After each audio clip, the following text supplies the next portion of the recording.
Very good evening to all of you. एक बार हमेशा की तरह ऑडियो एंड वीडियो मुझे कंफर्म कर दीजिएगा। सो जितने students live at home classes at a software और आरडीवी क्लासेस ऐप पर ले रहे हैं वो प्लीज एक बार ऑडियो एंड वीडियो कंफर्म कर दीजिए। आज की क्लास यूट्यूब पर भी स्ट्रीम हो रही है, लाइव स्ट्रीम यूट्यूब पर भी है। तो जो स्टूडेंट्स यूट्यूब पर जुड़ चुके हैं वो भी प्लीज एक बार मेरे को ऑडियो एंड वीडियो कंफर्म कर दीजिएगा so that I can start today's class accordingly. Good afternoon Mayur. It's good evening I think. 4 बज चुके हैं, 4 बजे के बाद सायंकाल शुरू हो जाता है। So we can say good evening, good afternoon भी चल जाएगा। सो यूट्यूब प्लीज एक बार कंफर्म कर दीजिएगा whether are you am I audible और नॉट। वीडियो प्रॉपर आ रही है? चलिए, मयूर कह रहे हैं मुझे एक डाउट है, तो बताइए क्या डाउट है मयूर। हाँ जी मयूर, क्या डाउट है बताइए। एलिजिबल वॉइस का मतलब, देखिए, एलिजिबल वॉइस का मतलब होता है जिन वॉइस को, वॉइस मतलब होता है जहाज, तो वो वॉइस जिन्हें इंडिया के हिसाब से एलिजिबल माना गया है, ताकि अगर आप उसमें मेंबर ऑफ क्रू बनते हैं तो आपको हम एग्जेम्पशन दे पाए उस डे को इंडिया के स्टे में इंक्लूड ना करने की। अब आप ये कहें सर मैं तो किसी लोकल सी कंपनी के जहाज में काम करता हूं और मैं क्योंकि उसमें मेंबर बन गया तो मेरे लिए वो दिन इंक्लूड मत करो, तो ऐसा ना होगा। केवल वही जहाज, केवल वही वॉयजेस जो एलिजिबल है एज पर लॉ, उन्हें ही आप कंसीडर करेंगे फॉर दैट पर्पस। अगर आप एलिजिबल वॉइस के मेंबर नहीं हैं देन उस केस में आपको वो वाला बेनिफिट नहीं देंगे। तो सिंपल इतना सा ही मतलब है। एलिजिबल का मतलब वो जो नोटिफाइड है, लिस्टेड है, इसके अलावा और कोई नहीं। हाँ जी गाइस, काफी लंबी छुट्टियां रही आपकी। आई होप आप लोगों ने एंजॉय किया होगा इन छुट्टियों को। बहुत दिनों बाद हम मिले हैं, ऑलमोस्ट ऑलमोस्ट 2 डेज बाद। तो 2 दिन की छुट्टियों में आपने प्रॉपरली आई बिलीव रिवाइज कर लिया होगा residential status, basic concept of income tax, पहला चैप्टर, दूसरा चैप्टर। तो जिसके जो भी कोई डाउट रहे हो उस चैप्टर में, वो अगर आप मेरे से पूछना चाहें then you can ask, otherwise हम आज का अपना टॉपिक स्टार्ट कर सकते हैं। एंड आज का हमारा जो टॉपिक चल रहा है, मैंने लास्ट क्लास में स्टार्ट किया था आप सभी लोगों के साथ, that is the income which do not form part of a total income. Students just allow me a minute. तो लास्ट क्लास में हमने स्टार्ट किया था income which do not form part of a total income. अब उसके अंदर हमने आपसे कुछ बातें करी थी जिसमें मैंने बताया था कि कौन कौन सी इनकम्स ऐसी होती हैं जो आपकी इनकम का पार्ट नहीं बनती। इसका मतलब ये इनकम एग्जेम्प्ट होती है, एंड व्हेन आई से ये इनकम एग्जेम्प्ट होती है तो आप इसे इनकम में इंक्लूड ही नहीं करके चलेंगे। तो इनकम टैक्स में बहुत सारी ऐसी इनकम्स होती हैं जो इनकम टैक्स के हिसाब से इनकम के दायरे में नहीं आती, इसका मतलब वो एग्जेम्प्ट है। और वो सभी इनकम्स डिफाइन की गई हैं अंडर सेक्शन 10। तो इनकम टैक्स में आपको एक सेक्शन देखने को मिलेगा, बार बार देखने को मिलेगा, that is the section number 10, जिसमें एग्जेम्प्ट इनकम के बारे में लिखा गया है। फिर मैंने आपको बताया था एग्जेम्प्ट इनकम को 5 अलग अलग सेक्शंस में डिफाइन किया गया है। एक है आपका सेक्शन नंबर 10, एक है 10AA, एक है 11 to 13, और एक है 13A 13B। तो ये जो 3 सेक्शंस हैं 11 से लेकर 13 तक के, साथ में 13A और 13B, तो क्योंकि ये आपके सीए फाइनल के कोर्स में होंगे तो इसे आप इंटरमीडिएट लेवल पर नहीं कवर करेंगे। Same will be covered under the CA final. और जो ऊपर के 2 सेक्शंस हैं, point number A and point number B, section number 10 and 10AA, तो क्योंकि ये आपके कोर्स का पार्ट है, आपके सिलेबस का पार्ट है, ये आपको करना है। यहां पर एक और बात बता दूं, ये चैप्टर अपने आप में इंडिपेंडेंट क्वेश्चंस में नहीं पूछा जाता, लेकिन इस चैप्टर की नॉलेज आपको होना बहुत जरूरी है, क्योंकि जब आप पूरा इनकम टैक्स करेंगे और कोई इनकम टैक्स का क्वेश्चन आपके सामने आएगा और वहां ऐसा कोई पॉइंट आ गया जिसमें इस चैप्टर से कोई बात पूछ ली गई, तो वहां आपको पता होना चाहिए कि क्या ये इनकम एग्जेम्प्ट है, क्या ये इनकम टैक्सेबल है, क्योंकि टैक्सेबल और एग्जेम्प्ट के बेसिस पर ही आपका आंसर सही या गलत हो सकता है। और दूसरी बात, ये जो पॉइंट नंबर बी आप देख रहे हैं, that is the income of newly establish unit in special economic zone, section 10AA। इस पर तो इंस्टीट्यूट ने 2 बार क्वेश्चन भी पूछा है, इंडिपेंडेंट क्वेश्चन पूछा है इस पर इंस्टीट्यूट ने, लेकिन अकेले नहीं पूछा। इस 10AA के साथ एक AMT का प्रोविजन और जोड़ा है, ऑल्टरनेट मिनिमम टैक्स, जो कि आप करेंगे लगभग जब मैं आपको चैप्टर नंबर 16 करवाऊंगा वहां पर। तो जो AMT का प्रोविजन है, AMT का कॉन्सेप्ट है, उसके साथ में इस क्वेश्चन को जोड़कर एक 8 नंबर का 6 नंबर का इंस्टीट्यूट ने 2 बार क्वेश्चन पूछा है। क्वेश्चन बड़ा आसान है, मुश्किल नहीं है, लेकिन मैं इस चैप्टर के कंप्लीट होने के बाद वो आपको क्वेश्चन करवा नहीं पाऊंगा, क्योंकि उसके साथ में AMT का प्रोविजन भी जुड़ा हुआ है। तो हम क्या करेंगे, आधा क्वेश्चन इस चैप्टर के बाद डिस्कस करेंगे, उसका आधा सॉल्यूशन डिस्कस करेंगे, और जब हम AMT कवर कर लेंगे तो हम उसको दोबारा से फिर से सॉल्व करेंगे पूरा क्वेश्चन। आप देखिए कितना आसान क्वेश्चन वो पूछा गया था। इसके बाद फिर मैंने आपको बताया था कि यहाँ पर कुछ लिस्ट ऑफ एग्जेम्पशंस हैं under a respective head which we will not discuss right now. तो ये हम पूरा चैप्टर कंप्लीट होने के बाद डिस्कस करेंगे।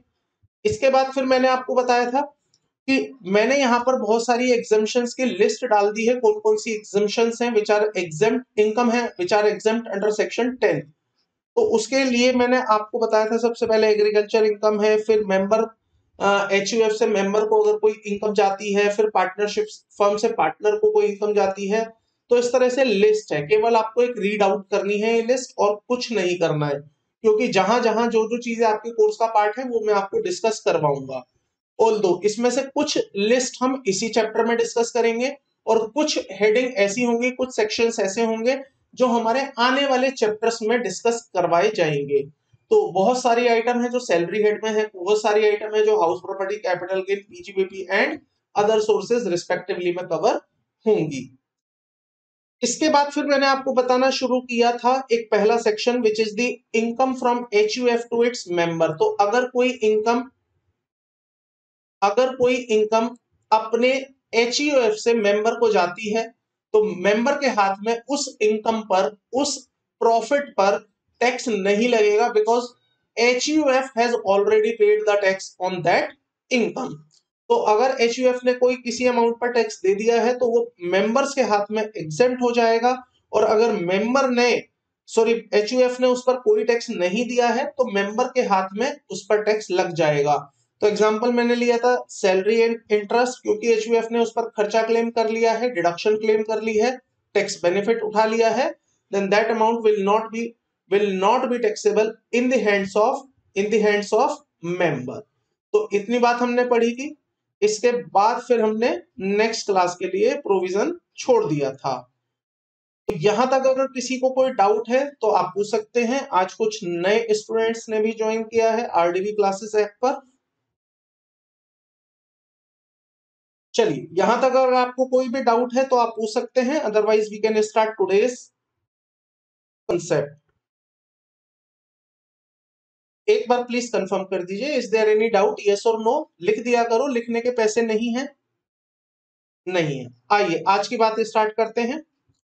एक और सेक्शन है आप सभी लोगों के लिए, share income of partner, section 10(2)(a। Sir क्या ये हमें सेक्शंस याद करने हैं? देखिए, जहां जहां जो इंपॉर्टेंट बातें हैं, मतलब जहां कुछ important, very common and very famous sections होंगे, वहां मैं आपको कह दूंगा कि आप इन सेक्शंस को याद कर लीजिए, अदरवाइज आप किसी भी सेक्शन को याद नहीं करेंगे। तो आप एक ये वाला सेक्शन याद कर लीजिएगा 10(2), एक आप ये पार्टनरशिप वाला याद कर लीजिएगा 10(2)(a), और आगे इसी तरह से मैं आपको बता दूंगा कहां कहां कौन कौन से सेक्शंस आपको याद करने हैं। एग्रीकल्चर वाला आप याद कर लीजिए, सेक्शन 10(1) में एग्रीकल्चर इनकम एग्जेम्प्ट होती है, और याद करने की जरूरत नहीं है, वो अपने आप याद हो जाएगा। एग्रीकल्चर इनकम सबसे पहली इनकम है जो एग्जेम्प्ट है, सबसे पहला सेक्शन वही है। 10 के अंदर जो सब सेक्शन 1 आएगा वो आपका एग्रीकल्चर इनकम का है, इनकम एग्जेम्प्ट है। आइएगा, what I am trying to say in this section, we are reading partner income, share of income in the hands of partner from partnership firm. तो अगर एक पार्टनरशिप फर्म कोई profit earn करती है और उस प्रॉफिट पर इनकम टैक्स पे करती है, क्योंकि पार्टनर अलग है और पार्टनरशिप अलग है, तो जब एक पार्टनरशिप फर्म अपने प्रॉफिट्स पर इनकम टैक्स दे देती है और बचे हुए प्रॉफिट्स को पार्टनर के हाथ में डिस्ट्रीब्यूट करती है तो उस अमाउंट पर पार्टनर को इनकम टैक्स नहीं देना होगा. That income is completely and totally exempt in the hands of partner because firm has already paid the tax on that amount. Same HUF वाला कंसेप्ट है. अगर फर्म ने टैक्स दे दिया है देन पार्टनर विल नॉट पे tax again on that income. Example देखिएगा, यहां पर मैंने आपके लिए एग्जाम्पल बनाया है. ये मेरा एक प्रॉफिट एंड लॉस अकाउंट है एबीसी फर्म का. एबीसी फर्म ने 31 मार्च 2022 को अपना प्रॉफिट एंड लॉस अकाउंट बनाया. ग्रॉस प्रॉफिट आ गया. ग्रॉस प्रॉफिट के बाद यहां पर कुछ खर्चे डाले हैं, जिसमें एक खर्चा डाला है salary to partners, interest on capital. मैंने ब्रैकेट में लिखा है ए. इसका मतलब ये जो सैलरी दी गई है वो ए पार्टनर को दी गई है. 3 पार्टनर इस फर्म में है, ए, बी एंड सी. उसके बाद interest on capital C partner को दिया है 1 लाख रुपए का. कमीशन दिया है पार्टनर को, पार्टनर नंबर बी है 50,000 रुपए का. और उसके बाद टैक्स देने के बाद ये इनका प्रॉफिट बचा 6.5 लाख रुपए. तो 6.5 लाख रुपए जब पार्टनर ए बी सी तीनों को डिस्ट्रीब्यूट किए जाएंगे इन देयर रिस्पेक्टिव रेशियो, तो उस अमाउंट पर इनकम टैक्स नहीं दिया जाएगा in the hands of partner. So जब ए को, मैं यहां पर एनालिसिस लिख रहा हूं, जब ए को 1.5 लाख रुपए मिलेंगे तो ये इसके लिए एग्जेम्प्ट होंगे. लेकिन सर जब ए को 1 लाख रुपए का सैलरी मिलेगा, ए को 1 लाख रुपए का सैलरी मिलेगा तो ये उसके लिए टैक्सेबल हो जाएगा. ये 1 लाख रुपए ए के हाथ में टैक्सेबल होंगे. The reason mean it is not the share of profit, it is a just expenses in the hands of partnership firm and partner has to pay the tax accordingly on that salary amount. तो जब partner को 1.5 लाख रुपए का profit मिलेगा, partner उसको exempt करवा देगा अपने हाथ में, ये कहते हुए कि मेरी फर्म ने इस पर ऑलरेडी टैक्स पे कर दिया है. लेकिन जब उसको 1 लाख रुपए का सैलरी मिलेगा तो क्योंकि फर्म ने उस पर एग्जेम्पशन ले ली थी, फर्म ने उस पर बेनिफिट उठाया था, खर्चा माना था, इनकम टैक्स कम कर दिया था, तो अब वही अमाउंट पार्टनर के हाथ में टैक्सेबल हो जाएगा. अगर इसी तरह आप मुझे बी के लिए बताएं तो क्या बनेगा? सर बी के हाथ में ये जो 2 लाख रुपए हैं ये तो हो जाएंगे सर एग्जेम्प्ट, लेकिन बी को जब ये 50,000 रुपए का कमीशन मिलेगा तो ये कमीशन हो जाएगा बी के हाथ में टैक्सेबल. ये हो जाएगा बी के हाथ में टैक्सेबल. अब आप जरा फटाफट से मुझे सी के लिए भी बता दो, सी की क्या पोजीशन आएगी? तो सर सी के हाथ में 2 लाख रुपए तो होने वाले हैं एग्जेम्प्ट, और सी को जब ये 1 लाख रुपए का मिलेगा इंटरेस्ट ऑन कैपिटल तो ये होने वाला है उसके हाथ में टैक्सेबल. बोलो यहां तक किसी को डाउट है?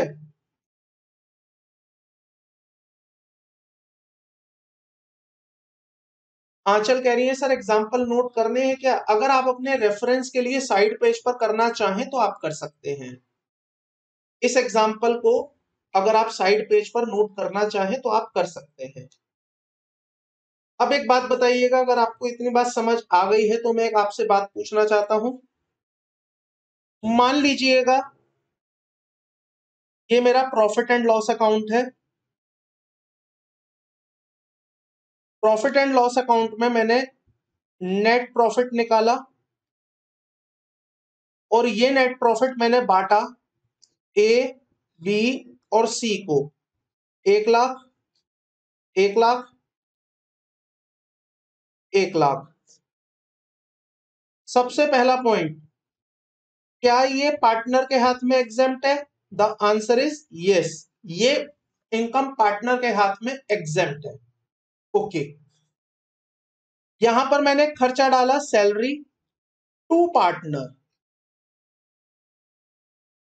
यहां पर मैंने खर्चा डाला इंटरेस्ट ऑन कैपिटल, यहां पर मैंने खर्चा डाला कमीशन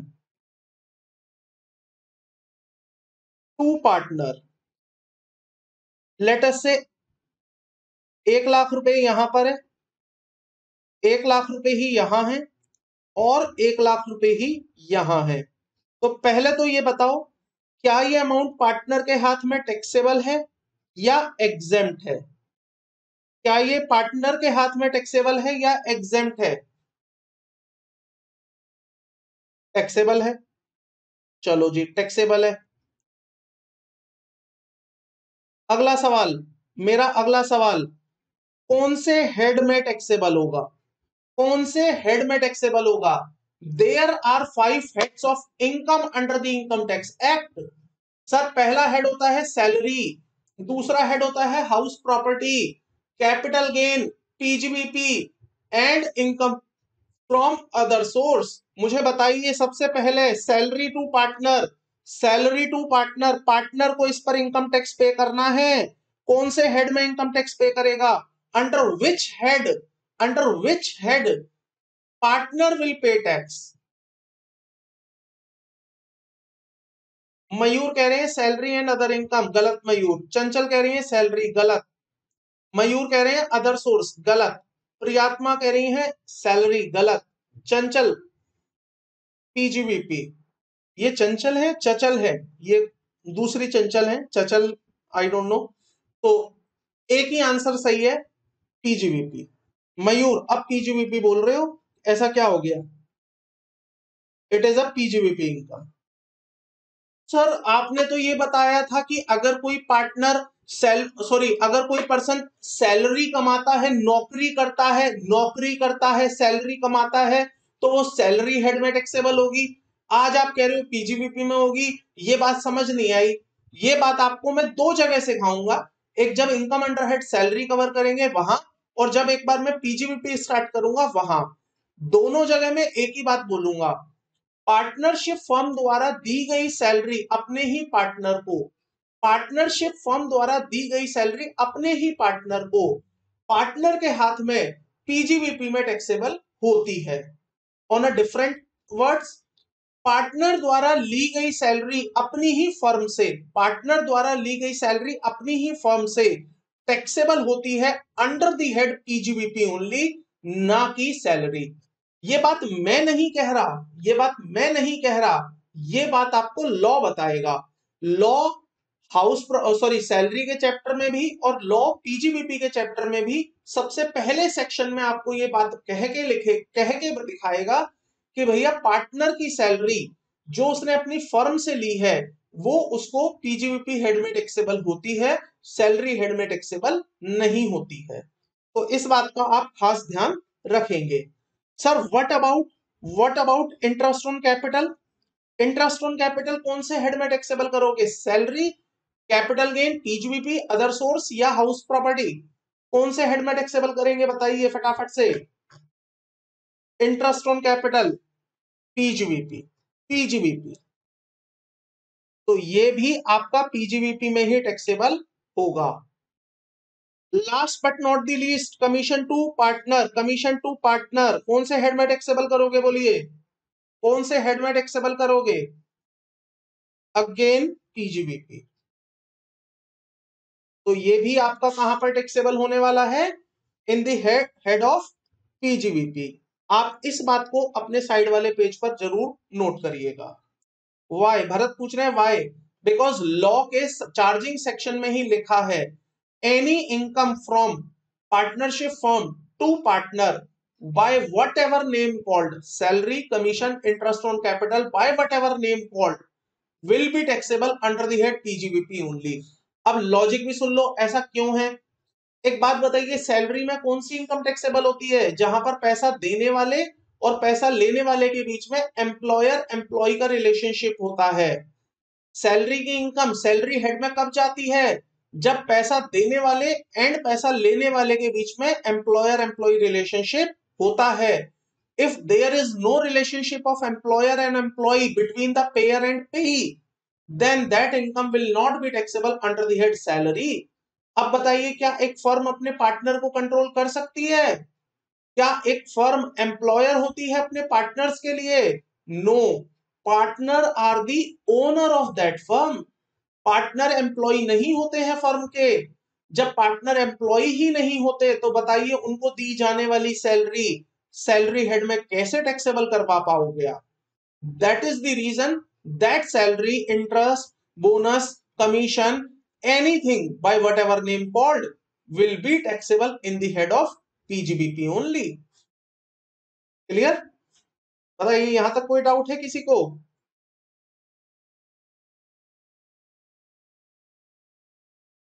आइए एक और छोटा सा एग्जांपल समझते हैं। सपोज करिए मैंने यहां पर सैलरी टू पार्टनर लिखा, ए को और बी को 1,00,000 1,00,000। मैंने यहां पर इंटरेस्ट ऑन कैपिटल लिखा केवल बी को 2,00,000। पहला सवाल, क्या इस 1,00,000 और 1,00,000 पर पार्टनर टैक्स देंगे? Taxable in the hands of partner? Yes और नो? यस। सपोज कीजिए ये जो 2,00,000 हैं इंटरेस्ट ऑन कैपिटल के, ये जो 2,00,000 आप देख रहे हैं इंटरेस्ट ऑन कैपिटल के, क्या ये भी पार्टनर के हाथ में टैक्सेबल होंगे? Yes yes. अब आगे की कहानी सुनिएगा। सपोज कीजिए किसी भी वजह से पार्टनरशिप फर्म को ये खर्चे अलाउड नहीं हुए, पार्टनरशिप फर्म को ये खर्चे अलाउड नहीं हुए, किसी भी वजह से अलाउड नहीं हुए, और जब पार्टनरशिप फर्म का असेसमेंट किया गया तो इन खर्चों को खर्चा नहीं माना गया, इन खर्चों को खर्चा नहीं माना गया। एंड व्हेन आई से इन खर्चों को खर्चा नहीं माना गया, व्हाट डज इट मीन? कि पार्टनरशिप फर्म के जो प्रॉफिट आ रहे थे उन प्रॉफिट को बढ़ा दिया गया। कितने से? 1,00,000, 2,00,000 और 4,00,000। तो 4,00,000 रुपए से फर्म के खर्चे घटा दिए गए, प्रॉफिट बढ़ा दिया गया। 4,00,000 रुपए से फर्म के खर्चे घटा दिए गए और प्रॉफिट बढ़ा दिया गया। सो माय क्वेश्चन, अगर ये 4,00,000 रुपए फर्म के हाथ में टैक्सेबल हो गए हैं, फर्म के हाथ में टैक्सेबल हो गए हैं, तो पार्टनर के हाथ में एग्जेम्प्ट है।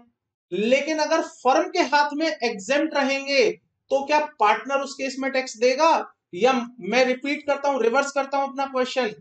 जब पहले वाले सिनेरियो में फर्म को एग्जेम्पशन दे दी थी तो पार्टनर इस पर टैक्स दे रहा था, लेकिन अगर किसी वजह से फर्म टैक्सेबल हो जाए तो क्या वो अमाउंट दोबारा पार्टनर के हाथ में टैक्सेबल होगा या नहीं होगा?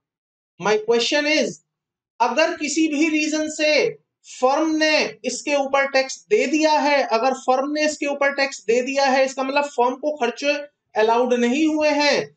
मान के चलते हैं फर्म का यहां पर 5,00,000 का प्रॉफिट बच रहा था, ये मेरा नेट प्रॉफिट 5 बचा, लेकिन क्योंकि क्योंकि ये 2,00,000 रुपए का खर्चा अलाउड नहीं हुआ, क्योंकि ये 2,00,000 रुपए अलाउड नहीं हुआ, तो फर्म का प्रॉफिट लिया गया, फर्म का नेट प्रॉफिट लिया गया 5,00,000 प्लस 2,00,000 प्लस 2,00,000, और फर्म को 9,00,000 रुपए पे टैक्स लगा दिया गया, फर्म को 9,00,000 रुपए पे टैक्स लगा दिया। So my question is that जब फर्म 9,00,000 रुपए पे टैक्स दे देगी तो क्या अब पार्टनर इस अमाउंट पर इनकम टैक्स दोबारा से देगा या नहीं देगा? बिल्कुल ठीक है, सभी का आंसर नहीं देगा। रीजन सर बहुत सिंपल सा लॉजिक है, अगर फर्म ने उस पर एग्जेम्पशन क्लेम कर ली है, फर्म ने उसका फायदा उठा लिया है, then definitely partner will not pay the tax on that amount. On the other hand, अगर फर्म ने उसका फायदा उठा लिया है, फर्म ने उसके खर्चे की डिडक्शन ले ली है, क्लेम कर लिया है, देन पार्टनर हैज टू पे the tax on that amount. Clear है यहां तक?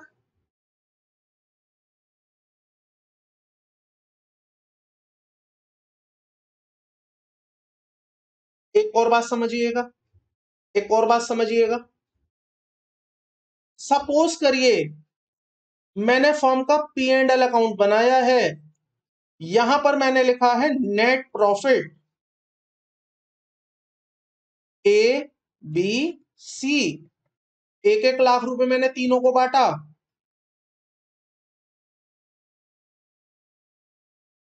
ये 1-1 लाख रुपए पार्टनर के हाथ में एग्जेम्प्ट है, क्योंकि फर्म ने इस पर टैक्स दे दिया है। Firm has already paid tax. Agree और नॉट? एग्री। यही मैंने पढ़ाया और यही हमने पढ़ा। अब मेरी बात को सुनिएगा, एक और लास्ट पॉइंट है इस सेक्शन से रिलेटेड। अगर किसी रीजन की वजह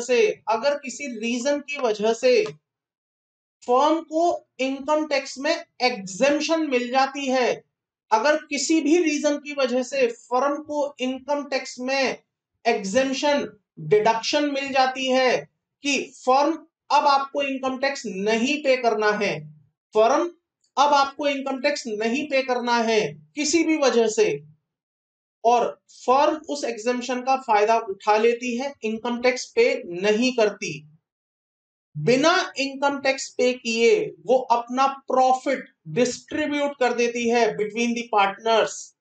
अब बताइए, क्या अब वो वाला प्रॉफिट पार्टनर के हाथ में एग्जेम्प्ट रहेगा या टैक्सेबल हो जाएगा? फर्म को डिडक्शन मिल गई है by what ever the reason is, firm को इनकम टैक्स पे नहीं करना, फर्म एग्जेम्पशन में आ गई है, सरकार ने बोला पार्टनरशिप फर्म हम तुमसे इनकम टैक्स नहीं लेंगे इस साल। अब बताइए, बिना इनकम टैक्स पे किए पार्टनर के हाथ में प्रॉफिट जा रहा है, क्या अब पार्टनर उस पर टैक्स देगा या नहीं देगा?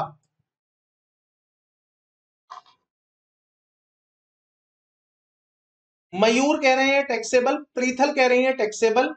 अब क्यों कह रहे हैं मयूर और प्रीथल, इसका मैं रीजन बताता हूं। क्योंकि आपके दिमाग में एक बात घूम रही है, अगर पार्टनरशिप फर्म ने टैक्स दे दिया तो पार्टनर के हाथ में एग्जेम्प्ट, अगर फर्म ने टैक्स नहीं दिया तो पार्टनर के हाथ में टैक्सेबल। ऐसा ही आप सोच रहे हैं? बिल्कुल मयूर और प्रीथल, आप ये सोच रहे हैं फर्म ने टैक्स दे दिया तो पार्टनर नहीं देगा, फर्म ने नहीं दिया तो पार्टनर देगा। बट प्रॉफिट के केस में ऐसा नहीं है। लॉ क्लियरली सेज फर्म ने चाहे टैक्स दिया है या नहीं दिया है, पार्टनर के हाथ में पार्टनर का प्रॉफिट, ओनली प्रॉफिट, इंटरेस्ट की बात नहीं कर रहा हूं, सैलरी की बात नहीं कर रहा हूं, कमीशन की बात नहीं कर रहा हूं, only profit which is distributed to the partner is exempt in the hands of partner irrespective of the fact whether the partnership firm has paid the tax or not paid the tax। आइएगा law पढ़िएगा मेरे साथ second paragraph पढ़िएगा। An issue has arisen, एक issue आया, as to the amount which would be exempt in the hands of partner of a partnership firm in case where firm has claimed the exemption or deduction under chapter 3 or chapter 4a 6a। तो यहां पर अगर partnership firm को किसी वजह से deduction मिल गया है, अगर पार्टनरशिप फर्म को किसी वजह से डिडक्शन मिल गया है और उसके प्रॉफिट टैक्सेबल नहीं हो पाए हैं, किसके? फर्म के, तो भले ही पार्टनरशिप को एग्जम्पशन मिल गई है, भले ही पार्टनरशिप फर्म को एग्जम्पशन मिल गई है, वो प्रॉफिट पार्टनर के हाथ में टैक्सेबल नहीं होगा, वो प्रॉफिट पार्टनर के हाथ में टैक्सेबल नहीं होगा। किसने बोली ये बात? सीबीडीटी ने। देखिए, the CBDT has clarified that the income of a firm is to be taxed in the hands of firm only and same can under no circumstances to be taxed in the hands of partners, therefore entire profit credited to its partner account in the firm would be exempt from tax in the hands of such partner, even if income chargeable to tax become nil in the hands of firm on account of any exemption or deductions available under the provision of this act। Clear?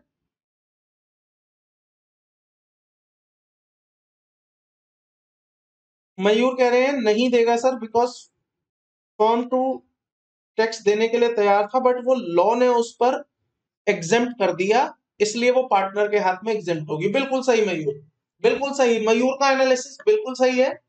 Mayur कह रहे हैं, मैं सबके साथ share कर देता हूं, मयूर का कहना यह है सर फर्म तो टैक्स देने के लिए तैयार बैठी थी, ले लो टैक्स, लेकिन लॉ ने ही उसे को एग्जेम्पशन दे दी। अब फर्म की क्या गलती है इसमें? फर्म तो कह रही थी लो मैं खुले हाथों से टैक्स लेके बैठी हूं, जितना टैक्स लेना है ले लो, लेकिन लॉ बोला कि नहीं हम आपसे टैक्स नहीं लेंगे, कुछ वजहें हैं, हम एग्जेम्पशन दे रहे हैं आपको, कोई डिडक्शन दे रहे हैं जिसकी वजह से हम आपसे टैक्स ले नहीं सकते, अब हम पार्टनर से लेंगे। तो फर्म कह रही है नहीं भाई साहब, मैं देने के लिए तैयार बैठी थी, मेरे से लेना है ले लो, मेरे पार्टनर तक मत जाना, मेरे पार्टनर पे हाथ मत डालना, टैक्स लेना है तो मुझसे ले जाओ, मुझसे नहीं लेना तो किसी से मत लो। बिल्कुल ठीक है। अब पहला पैराग्राफ पढ़ लीजिए, यही मेन था। Section 2A provide that partner share in the total income of firm which is separately assessed as such shall not be included in the computing the total income of partner. In effect, a partner share of profit in such firm is exempt from tax in his hand. तो वो partner के हाथ में exempt रहेगा। ठीक है यहां तक? आइएगा एक छोटी सी बात समझते हैं। ये है मिस्टर एनआरआई, ये है हमारे मिस्टर एनआरआई, कहां बैठे हैं? यूएसए में। क्या करने गए थे यूएसए? पैसा कमाने।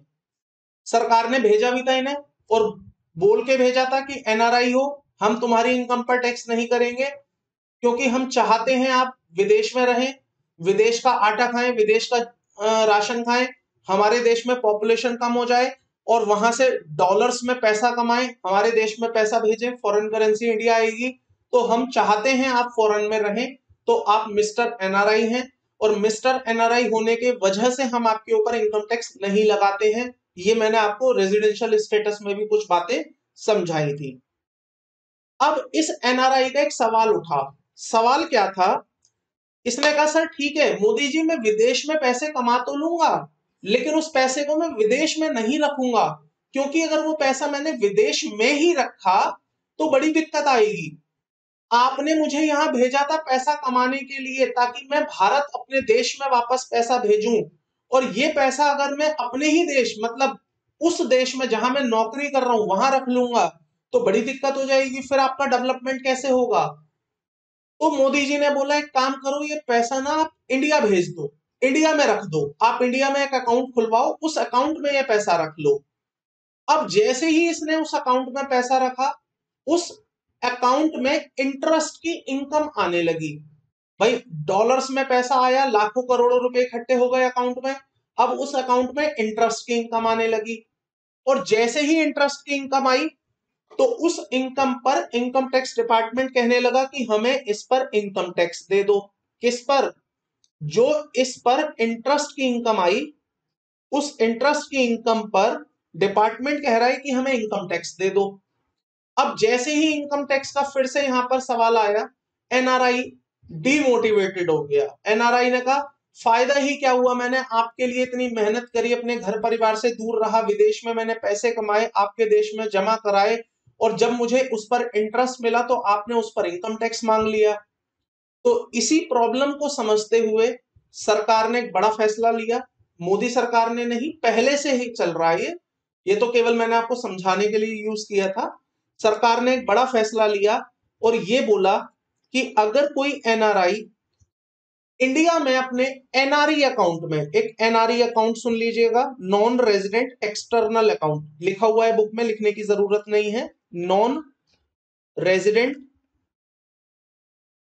External account. तो अगर कोई एनआरआई अपने इंडिया के एनआरई अकाउंट में कोई पैसा डालेगा, तो जो पैसा डाला जा रहा है वो तो एग्जेम्प्ट है, क्योंकि उसकी एनआरई उसकी जो फॉरेन इनकम है वो एग्जेम्प्ट है। लेकिन अगर उस पैसे पर कोई इंटरेस्ट कमाया जाएगा, कोई भी इंटरेस्ट की इनकम आएगी उस पर, सेविंग अकाउंट जैसे, तो वो इंटरेस्ट भी, वीडियो ब्रेक हो रही है, साउंड भी, जस्ट होल्ड ऑन। हाँ, सो मैं ये कह रहा था, लॉ सेज कि अगर आप एनआरआई हैं और आप अपने इंडिया के एनआरई अकाउंट में कोई भी पैसा डालते हैं, तो उस पैसे पर जो इंटरेस्ट की इनकम आएगी, वो इंटरेस्ट की इनकम हम आपके लिए एग्जेम्प्ट कर देंगे, वो इंटरेस्ट की इनकम हम आपके लिए एग्जेम्प्ट कर देंगे। देखिएगा लॉ में क्या लिखा है,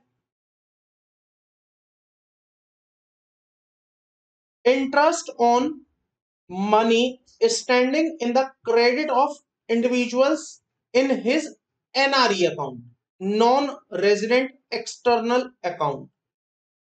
So, in case of an individual, any income by way of interest on monies standing to his credit in the non-resident external account in any bank in India, in accordance with Foreign Exchange Management Act 1999 FEMA, and the rules made thereunder would be exempt, provided such individual is a person resident outside India as defined in FEMA 1999, or is a person who has been permitted by the RBI to maintain such account।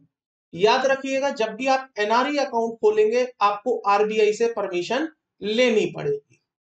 तो जब तक RBI आपको permission नहीं देगा NRE account के लिए, तब तक आप एनआरई अकाउंट नहीं खोलेंगे।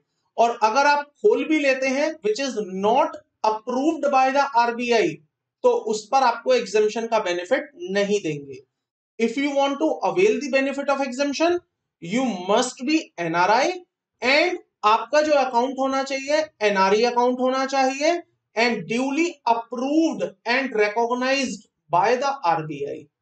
अगर आप ये कंडीशन पूरी करेंगे तो ही आप इस एग्जम्पशन में आ पाएंगे, अदरवाइज आपको एग्जम्पशन का बेनिफिट नहीं दिया जाएगा।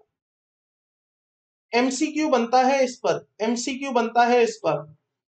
आपके एग्जाम में क्वेश्चन एक बार आया था, मैं भी अक्सर अपने टेस्ट में एमसीक्यू में रखता हूं ये क्वेश्चन, अब बता दिया है तो ऑब्वियसली नहीं रखूंगा, बट वैसे मैं अभी तक रख रहा था। आपका इंटरेस्ट एनआरई अकाउंट में एग्जेम्प्ट होता है अगर आप रेजिडेंट हैं, अगर आप एनओआर हैं, अगर आप नॉन रेजिडेंट हैं, और अगर आप कोई भी है, मतलब आपका स्टेटस मैटर नहीं करता। तो पहला सिंपल सा आंसर, अगर आप नॉन रेजिडेंट हैं तभी आपको बेनिफिट मिलेगा। दूसरा एमसीक्यू इस पर अक्सर बनता है, एनआरई अकाउंट पे इंटरेस्ट हमेशा एग्जेम्प्ट हो जाता है वेदर इट इज अप्रूव्ड और रिकॉग्नाइज्ड बाय द आरबीआई और नॉट। तो आंसर सिंपली यहां पर क्या बनेगा कि यस, ओनली आरबीआई अप्रूवल पर ही इंटरेस्ट एग्जेम्प्ट होगा। छोटा सा सेक्शन था, बहुत ज्यादा इसमें कुछ बातें नहीं थी। आइएगा next, income which is exempt income, the next income which is exempt income. So, remuneration received by individual who are not citizen of India। तो अगर कोई इंडिया का सिटीजन नहीं है, अगर कोई इंडिया का सिटीजन नहीं है, उसको अगर आप कोई रेम्यूनरेशन पे करते हैं, तो वो रेम्यूनरेशन एग्जेम्प्ट इनकम में इंक्लूड की जाएगी। इसका मतलब उस पर इनकम टैक्स नहीं लगेगा। पहला point, remuneration received by officials of embassies etcetera of foreign states. तो अगर फॉरेन स्टेट की कोई एम्बेसी है, लाइक यूएसए की कोई एम्बेसी खुली हुई है इंडिया के अंदर, यूएसए की कोई एम्बेसी खुली हुई है इंडिया के अंदर, तो इस एम्बेसी में जो लोग नौकरी करेंगे वो कौन होंगे? इस एम्बेसी में जो नौकरी कर रहे होंगे कौन होंगे? इंडियंस होंगे या यूएसए के ही लोग होंगे? बताइएगा मुझे। यूएसए एम्बेसी इंडिया में ओपन है, इस एम्बेसी में नौकरी करने वाले लोग कहाँ के होंगे, इंडियन या यूएसए? दोनों हो सकते हैं, दोनों हो सकते हैं। देखिए जो मतलब मैं कह सकता हूं labour kind of people, staff, junior staff, ये सब जो होगा, क्लरिकल स्टाफ, ये सब हो सकते हैं इंडियंस। और जो high officials, decision makers, embassy को चलाने वाले लोग होंगे, ये डेफिनेटली यूएसए के होंगे। अब एक बात बताइए, यूएसए के मिस्टर जॉन इंडिया में आके यूएसए की एम्बेसी में काम कर रहे हैं, इनको सैलरी कहां मिली? इनको सैलरी कहां मिली, यूएसए में या इंडिया में? सैलरी कहां मिली इन्हें, यूएसए और इंडिया? मिली इंडिया में, लेकिन दी किसने? मिली इंडिया में लेकिन दी किसने? इंडिया ने कैसे दे दी भाई? यूएसए के एम्प्लॉई है, यूएसए देगा सैलरी, यूएसए ने सैलरी दी, लेकिन दी इंडिया में। अब जैसे ही इंडिया में सैलरी दी, इंडियन इनकम टैक्स डिपार्टमेंट उठ के आ गया, कहता है क्योंकि ये सैलरी तुम्हें इंडिया में मिली है, received in India, received in India, received in India, इस पर इनकम टैक्स लगेगा, इनकम टैक्स लगेगा, इनकम टैक्स लगेगा। बोलो लगेगा या नहीं लगेगा? रिसीव्ड इन इंडिया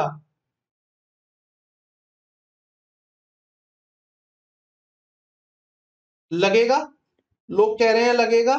अरे भाई अभी तो बताया नहीं लगेगा। एग्जाम्शन पढ़ो ना, क्या लिखा है एग्जाम्शन में, देखो क्या लिखा है। Remuneration received by a person for a service as an official or an embassy, high commission, legation commission, consulate or trade representation of foreign state as a member of the staff or any of the official is exempt, exempt रहेगी, subject to the following condition। आपको कुछ condition पूरी करनी पड़ेंगी। पहली condition, remuneration received by our corresponding government official or member or staff resident in such foreign country should be exempt. The above mentioned member of the staff should be the subject of the respective countries represented and should not be engaged in any other business or profession or employment in India। तो USA का कोई person अगर Indian embassy में काम करता है India में, और इंडिया में वो बिजनेस भी चला रहा हो तो एग्जिबिशन नहीं देंगे। लेकिन अगर वो अपना सीधा साधा नौकरी में भरोसा रखता है, सुबह से शाम तक मेहनत लगन ईमानदारी से नौकरी करता है, तो उसको जो सैलरी दी जाएगी that will be completely exempt as per section this. Clear? इसी तरह अगर फॉरेन एंटरप्राइज का कोई एम्प्लॉय इंडिया आता है ट्रेनिंग करने के लिए, मान लीजिए यूएसए का कोई बंदा, यूएसए की कोई कंपनी, यूएसए का कोई फॉरेन एंटरप्राइज इंडिया अपने एम्प्लॉय को भेजता है कि जाओ इंडिया में टैली सीख के आओ। इंडिया में टैली बहुत अच्छे से चलाते हैं लोग, सीए फर्म में एंट्री होते ही पहले दिन टैली पे बैठा देते हैं, जाओ टैली सीख के आओ। 3 महीने का कोर्स है तुम्हारा टैली का इंडिया में, और वो इंडिया आता है तो ऑब्वियसली 3 महीने वो बिना पैसों के नहीं रहेगा, उसको कुछ ना कुछ सैलरी भी मिलेगी, अलाउंसेस भी मिलेंगे। तो क्या वो सैलरी उसके हाथ में टैक्सेबल हो जाएगी? इंडिया का रेम्युनरेशन टैक्स फ्री होगा कि नहीं? होगा ना भरत, बिल्कुल होगा। सर फिर उधर इंडियन वाले भी काम करते हैं, वो एनआरआई बोले जाएंगे या नहीं बोले जाएंगे? कहां पर? यूएसए में? यूएसए में जो इंडियन काम कर रहे हैं?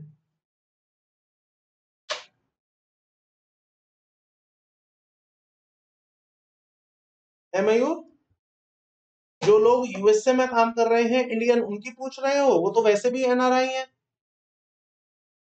एनआरआई है ना वो।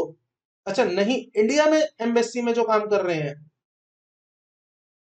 जो इंडिया के लोग इंडियन एम्बेसी में काम कर रहे हैं उनकी पूछ रहे हो? नहीं, वो एनआरआई नहीं कहलाएंगे, उनकी सैलरी एग्जेम्प्ट हो जाएगी। ये बात मैं आपको सैलरी हेड में बताऊंगा। तो जो इंडियन लोग इंडियन एम्बेसी यूएसए में काम कर रहे हैं उनकी सैलरी एग्जेम्प्ट होगी, ये हम सैलरी हेड में कवर करेंगे।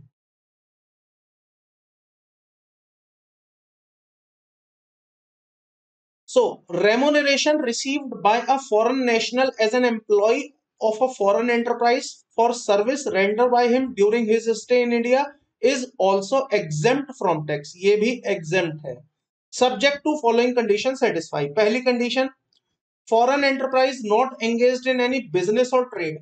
foreign enterprise का इंडिया में कोई business trade नहीं होना चाहिए, यहां लिखिएगा in India। दूसरी condition, employee stay in India does not exceed 90 days during the previous year. वो जो एम्प्लॉय इंडिया आया है ट्रेनिंग करने, वो 90 दिन से ज्यादा इंडिया में ना रुके। तो 90 दिन आई थिंक सफिशियंट है टैली सीखने के लिए। टैली सीखने के लिए 90 दिन ठीक है। एंड आप सभी तो आर्टिकल हो अभी, आर्टिकलशिप में तो टैली बहुत अच्छा सिखा देते हैं, मैंने सुना है सीए से भी ज्यादा अच्छा आता है टैली। तो सिखा दोगे 90 दिन में किसी को भी? remuneration is not liable to deduct from the remuneration is not liable to be deducted from employers income chargeable under the tax under the act। तो अगर आप ये तीनों कंडीशन पूरी करते हैं, इसका मतलब 90 दिन से ज्यादा नहीं रुकते हैं, एम्प्लॉयर का बिजनेस इंडिया में नहीं है, और एम्प्लॉयर की income not liable to be deducted है, इसका मतलब वो उसकी इनकम में से नहीं काटा जाना है, तो उस केस में फॉरेन एंटरप्राइजेस के जो एम्प्लॉय इंडिया में आके काम करेंगे, इंडिया में रह के काम करेंगे 3 महीने तक, वो इनकम उनकी एग्जेम्प्ट कर दी जाएगी। क्लियर? ट्रेनिंग वाला पॉइंट यहां पर आ गया है, पॉइंट नंबर 4 पढ़िएगा, ऊपर वाला इसके बाद पढ़ाऊंगा। Remuneration received by foreign government employee during stay in India for a specified training. तो यहां पर जैसे मैंने आपको बताया वो टैली सीखने आया है, मान लीजिए यहां पर वो कोई और सॉफ्टवेयर सीखने आता है, जीएसटी की ट्रेनिंग लेने आ जाता है लेटेस्ट से, तो अगर कोई ट्रेनिंग लेने आया है उसकी इनकम भी एग्जेम्प्ट कर दी जाएगी, उसकी इनकम भी यहां पर एग्जेम्प्ट कर दी जाएगी। पढ़िएगा मेरे साथ। any remuneration received by employee of a foreign government from their respective government during their stay in India। तो अगर किसी पर्सन को उसकी उसकी गवर्नमेंट से सैलरी मिलती है, कहां पर? इंडिया में मिलती है, तो वो एग्जेम्प्ट कर दी जाएगी। If such remuneration is received in connection with their training in any establishment or office or in any undertaking owned by the government, wholly owned central government, state government, or jointly by the CGSG, or any company which is subsidiary of that company in point number A and B, sorry, only B, and any statutory corporation, any society registered under Societies Registration Act, any similar law, and wholly financed by the central government और state government company. कुल मिलाकर कोई भी अगर salary दे रहा है, कोई भी अगर सैलरी दे रहा है, तो उस केस में फॉरेन नेशनल जो होगा, जो फॉरेन का सिटीजन होगा, अगर वो इंडिया ट्रेनिंग करने आया है, तो ट्रेनिंग पीरियड के दौरान दी जाने वाली सैलरी एग्जेम्प्ट हो जाएगी। अब देखिएगा ये वाला point, salary received by non-citizen, non-resident for service render in connection with the employment on foreign ship। तो अगर कोई रेजिडेंट है, फॉरेन शिप पे काम कर रहा है, इंडिया में उसे सैलरी मिल रही है, तो वो सैलरी भी उसके लिए एग्जेम्प्ट हो जाएगी। तो सैलरी इनकम रिसीव्ड बाय और due to non citizen of India who is also non resident for services rendered in connection with his employment on a foreign ship is exempt रहेगी where his total stay in India does not exceed 90 days during the previous year। तो अगर कोई foreign ship पर नौकरी कर रहा है और क्योंकि वो शिप इंडिया में आके खड़ी हो गई है, तो केवल क्योंकि वो इंडिया में खड़ी हो गई है शिप, ये नहीं माना जाएगा कि वो इंडिया में सर्विस दे रहा है, ऐसे में उसकी इनकम इंडिया में टैक्सेबल नहीं करेंगे, एग्जेम्प्ट रखेंगे। बट कंडीशन वही है, वो 90 दिन से ज्यादा इंडिया में ना रुके। अगर उसका शिप इंडिया में 90 दिन से ज्यादा रुक जाता है, तो उसके जो कॉन्सिक्वेंसेस होंगे वो अकॉर्डिंगली लिए जाएंगे। तो अगर वो 120 दिन से ज्यादा रुक गया, तो उसे मान लिया जाएगा कि वो रेजिडेंट है। सो यहां पर 4 पॉइंट्स हमने कवर किए हैं। ओवरऑल हम ये कहना चाह रहे हैं कि अगर कोई रेम्यूनरेशन मिलती है नॉन सिटीजन को, एम्बेसीज, फॉरेन स्टेट्स, ट्रेनिंग, या member of crew, foreign ship, तो इन 4 केस में आपकी सैलरी, आपकी रेम्यूनरेशन इंडिया में एग्जेम्प्ट कर दी जाएगी। इन चारों पॉइंट्स को ही आप यहां पर साइड नोट वाले पेज पर लिखिएगा, ताकि आपको रिवीजन में 4 बातें मिले। पहला लिखिएगा एम्बेसी, दूसरा लिखिएगा फॉरेन शिप, तीसरा लिखिएगा ट्रेनिंग, और फिर लिखिएगा फॉरेन एंटरप्राइजेस। ये जो 4 केसेस होंगे, इसमें citizen, non citizen of India को जो दी जाएगी सैलरी इंडिया में, वो एग्जेम्प्ट हो जाएगी। वो एग्जेम्प्ट हो जाएगी। एनटीआरओ, नाम सुना है क्या आपने एनटीआरओ का? एनटीआरओ, क्या आपने कभी एनटीआरओ का नाम सुना है किसी ने? बताइएगा। नहीं सुना, किसी ने नहीं सुना। सुना नहीं है तो पढ़ तो लो यहां से, क्या लिखा है NTRO? National technical research organisation, government of India की एक एजेंसी है एनटीआरओ। एनटीआरओ क्या करती है? रिसर्च करती है, रिसर्च के बाद डेवलपमेंट करती है, डेवलपमेंट के बाद प्रोडक्ट बनाती है, प्रोडक्ट बनाने के बाद बेचती है। एनटीआरओ, एनटीआरओ रिसर्च करती है, इस रिसर्च पर रॉयल्टी भी आती है, इस रिसर्च पर रॉयल्टी भी आती है। रॉयल्टी क्योंकि इनकम है, रॉयल्टी क्योंकि इनकम है, इस इनकम के ऊपर टैक्स की भी बातें आती होंगी। बट क्योंकि ये गवर्नमेंट का सेक्टर है और डिफेंस पर ज्यादा काम करता है, तो इसके लिए एक एग्जेम्पशन लेके आ रखी है अभी इनकम टैक्स में कि एनटीआरओ की जो रॉयल्टी होगी, एनटीआरओ की जो रॉयल्टी होगी, that will be completely exempt under the income tax act.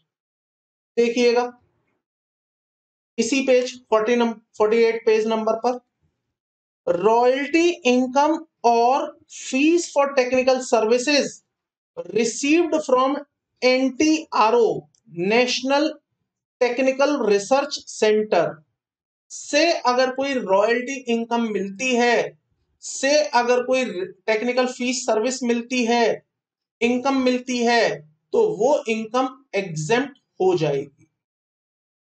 Income arising to non resident और non resident foreign company by way of royalty from और fees from technical services render in और outside India to National technical research Organisation NTRO is exempt. अगर NTRO को कोई भी royalty मिलती है तो वो royalty technical fee for service NTRO के हाथ में एग्जेम्प्ट रहेगी। मैंने आपको एक छोटा सा पॉइंट केवल इसलिए बताया है, आपके एग्जाम में एक वर्ड आएगा income received in respect of royalty income for NTRO, तो आपको बस वहां पर अर्जुन की तरह से अपनी आंखें बड़ी करनी है, एनटीआरओ वर्ड देखना है, अगर एनटीआरओ है तो एग्जेम्प्ट है, अगर एनटीआरओ है तो एग्जेम्प्ट है। ठीक है, चल सकते हैं आगे।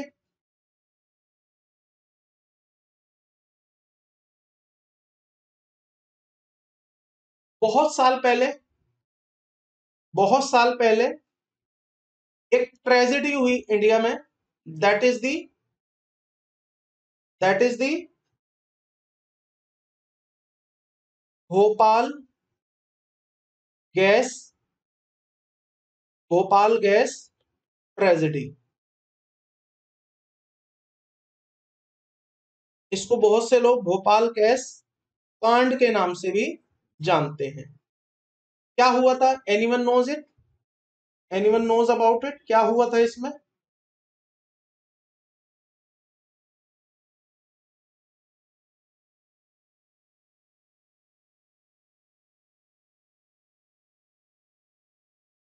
कोई नहीं जानता? बड़ी हैरानी वाली बात है, आपका जीके इतना कमजोर कैसे हो गया? भोपाल गैस ट्रेजेडी में भोपाल के अंदर एक गैस प्लांट था, भोपाल के अंदर एक गैस प्लांट था, उसमें पाइप्स लीक हो गई, उसमें पाइप लीक हो गई और जहरीली गैसें, जहरीली गैसें 6 घंटे के अंदर अंदर पूरे भोपाल में फैल गई, जिसकी वजह से बहुत सारी डेथ्स हुई, बहुत सारी डेथ हुई, बहुत सारे लोग बीमार हुए, बहुत ज्यादा इम्पैक्ट पूरे भोपाल पर उसका आया। रात ही रात में 6 घंटे के अंदर पूरा भोपाल तबाह हो गया, एक तरह से मैं कह सकता हूं। और वो इतनी ज्यादा बर्बादी हुई उस समय पर, इतनी ज्यादा बर्बादी हुई कि आज तक उसके लोग उससे उभर नहीं पाए हैं। आज तक उसके लोग इससे उभर नहीं पाए हैं, इतनी बर्बादी हुई। अब वो लोग पहुंचे सरकार के पास मुआवजा मांगने। और देखिए, आज तो हमारे देश में छोटी छोटी ट्रेजेडी हो जाती है तब भी मुआवजा मिलता है। भोपाल गैस ट्रेजेडी तो अपने आप में बहुत बड़ी ट्रेजेडी है। अब इस भोपाल गैस कांड के बाद क्या हुआ, सरकार ने मुआवजा देना शुरू किया कि जो जो विक्टिम्स हैं, भोपाल गैस के विक्टिम्स जो पीड़ित हैं, उन पीड़ितों को हम मुआवजा देंगे। अब ये जो मुआवजा होगा, whether it is taxable in the hands of recipient और नॉट, क्या इस मुआवजे पर इनकम टैक्स लगेगा या नहीं लगेगा? नहीं लगेगा। पढ़िएगा section. Any payment, any payment made to a person under the Bhopal gas leak disaster processing of claims act 1985 and the any scheme framed thereunder will be fully exempt। तो अगर Bhopal gas पीड़ितों को कुछ पैसा मिलेगा, कंप्लीटली एग्जेम्प्ट रहेगा।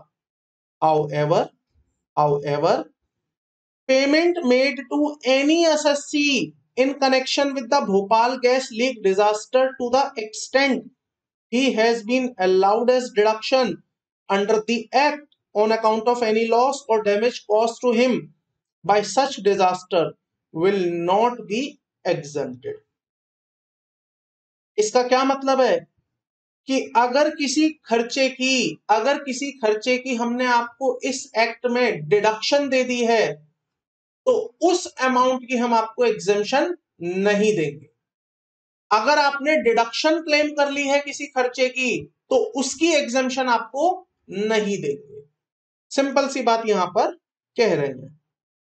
तो nutshell पूरा सेक्शन आपके लिए क्या है, अगर कोई भी पेमेंट मिलती है भोपाल गैस विक्टिम्स को डिजास्टर की वजह से, वो उनके लिए एग्जेम्प्ट रहेगी। चल सकते हैं आगे। सेकंड वाले पॉइंट का कह रहे हो एग्जांपल, आप सेकंड वाले पॉइंट का एग्जांपल कह रहे हो ना, सुनिए। भोपाल गैस डिजास्टर से ट्रीटमेंट करवाने के लिए मैंने अमाउंट पे किया, अमाउंट मैंने पे किया 50,000। अब 50,000 रुपए मुझे डिडक्शन अलाउ कर दी गई under section 80D।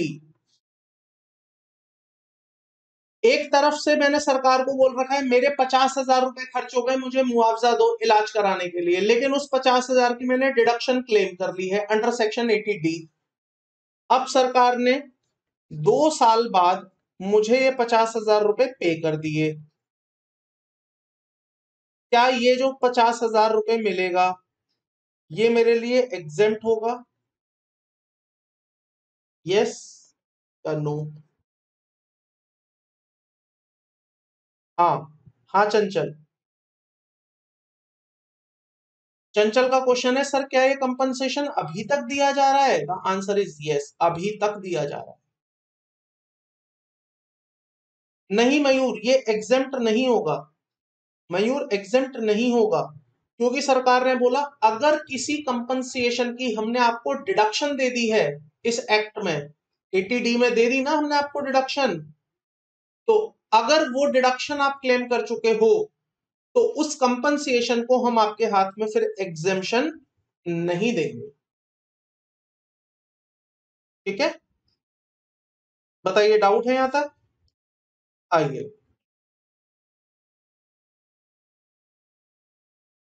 80D other SSC भी लेते हैं। अदर एसएससी का मतलब, अदर एसएससी का क्या मतलब है? एनी पर्सन, कोई भी ले सकता है। 80D सबके लिए अलाउड है। एनी पर्सन बीइंग इंडिविजुअल और HUF। जैसे भोपाल गैस विक्टिम्स हैं, ऐसे ही अगर आपका किसी डिजास्टर की वजह से कोई नुकसान हुआ है और आपको उसका कंपनसेशन मिलता है, डिजास्टर की वजह से आपको कंपनसेशन मिलता है, तो वो कंपनसेशन भी आपके हाथ में एग्जेम्प्ट हो जाएगा। This clause exempt any amount received or receivable as a compensation by individual or his legal heir on account of any disaster।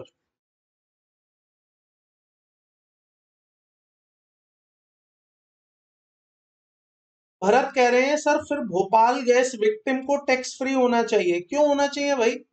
Bhopal gas victim अगर कंपनसेशन ले रहा है तो एग्जेम्प्ट है, अगर वो कहीं नौकरी कर रहा है तो उसको एग्जेम्पशन क्यों दे रही हो भाई?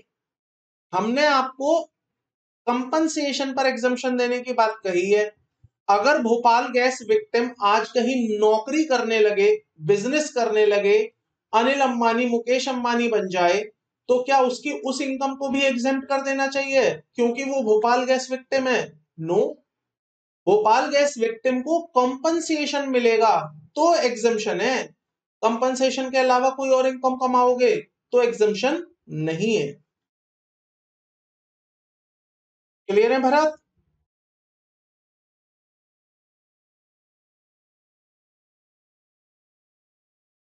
So next section says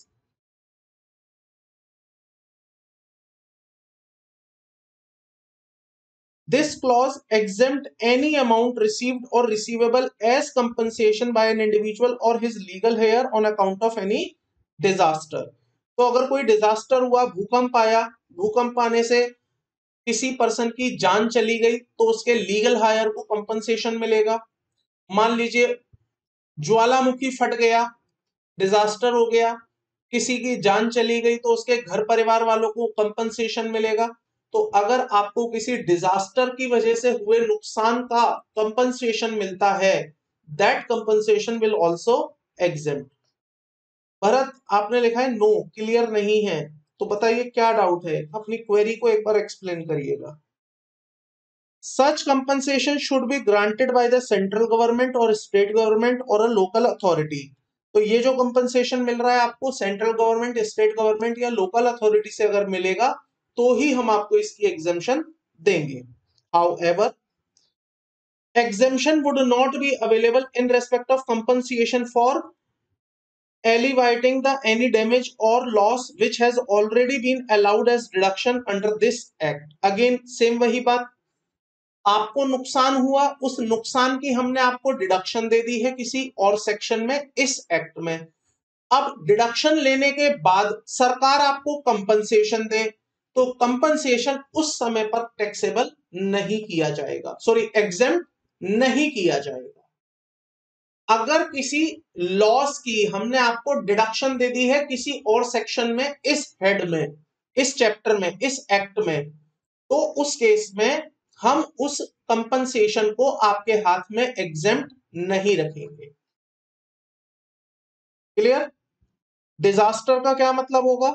disaster का मतलब होगा कोई भी mishappening, catastrophe, calamity, grave occurrence in any area arising from natural or man-made cause or by accident or negligence। It should have affect the causing of substantial loss of the life of human, किसी की जिंदगी चली जाए, damage to and destruction of the property, भूकंप आया, भूमि खिसक गई, जमीन अपनी जगह छोड़ के गैप बना दिया, बिल्डिंग की बिल्डिंग नीचे समा गई, that is also disaster। Damage to और डिग्रेडेशन ऑफ एनवायरमेंट, पूरे के पूरे जंगल खत्म हो गए, सब जमीन में समा गए, डिजास्टर आया, तो ये भी एक अपना डिजास्टर माना जाएगा। क्लियर है? क्लियर है, बताइए यहां तक।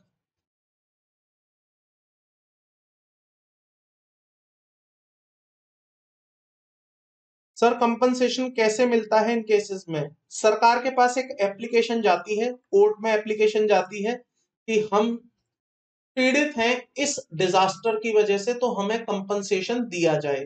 कभी कभी तो क्या होता है, कभी कभी क्या होता है, सरकार खुद पहले से पहले क्या कर देती है, इन्फॉर्म कर देती है पब्लिक को कि इस डिजास्टर की वजह से जितने भी लोग पीड़ित हैं, हम उन्हें इतना इतना इतना कंपनसेशन देंगे। रेल एक्सीडेंट हो जाते हैं तो सरकार आती है ना अगले दिन टीवी पे कि मृतक व्यक्तियों के परिवार वालों को 5-5 लाख रुपए दिए जाएंगे, घायलों का इलाज फ्री करवाया जाएगा और 2-2 लाख रुपए दिए जाएंगे। तो सरकार अनाउंस करती है कि कितना हम कंपनसेशन किसको और कैसे देंगे।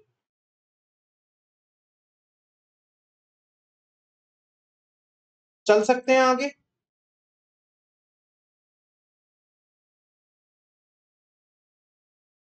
क्या दिख रहा है आपको फोटो में? बेटी बचाओ बेटी पढ़ाओ, सेव डॉटर एजुकेट डॉटर।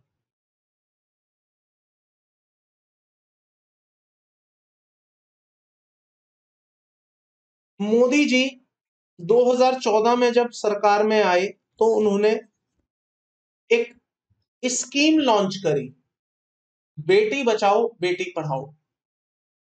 कैसे बेटी बचेगी और कैसे बेटी पढ़ेगी? ऑब्वियसली सेविंग से।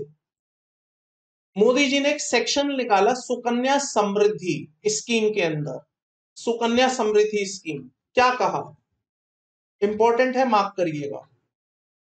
सुकन्या समृद्धि।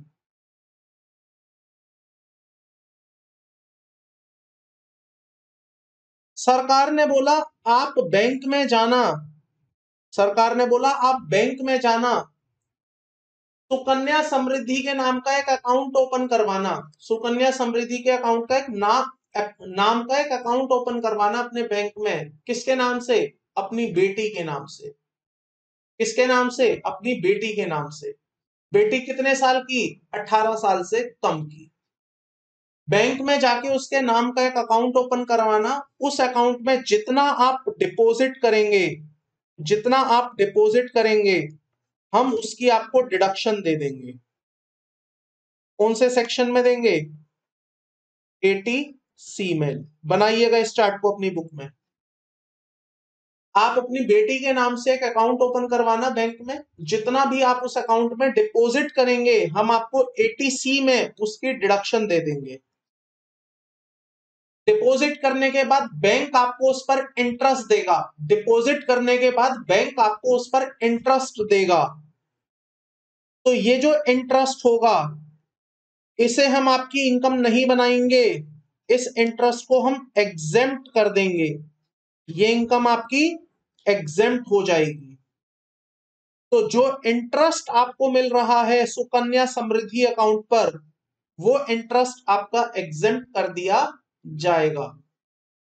और जब आपकी बेटी 18 साल की हो जाएगी, उसको हायर एजुकेशन के लिए आप भेजोगे, मैरिज के पॉइंट ऑफ व्यू से उसके लिए पैसा चाहिए होगा, या किसी भी पर्पज से अगर आपको पैसा चाहिए, once she attain the age of 18 year, आप उस पैसे को विड्रॉ करेंगे, विड्रॉ करेंगे, या वो पैसा मैच्योर हो जाएगा मैच्योरिटी पर, तो हम आपके ऊपर कोई इनकम टैक्स नहीं लगाएंगे। That will also exempt, that will also exempt.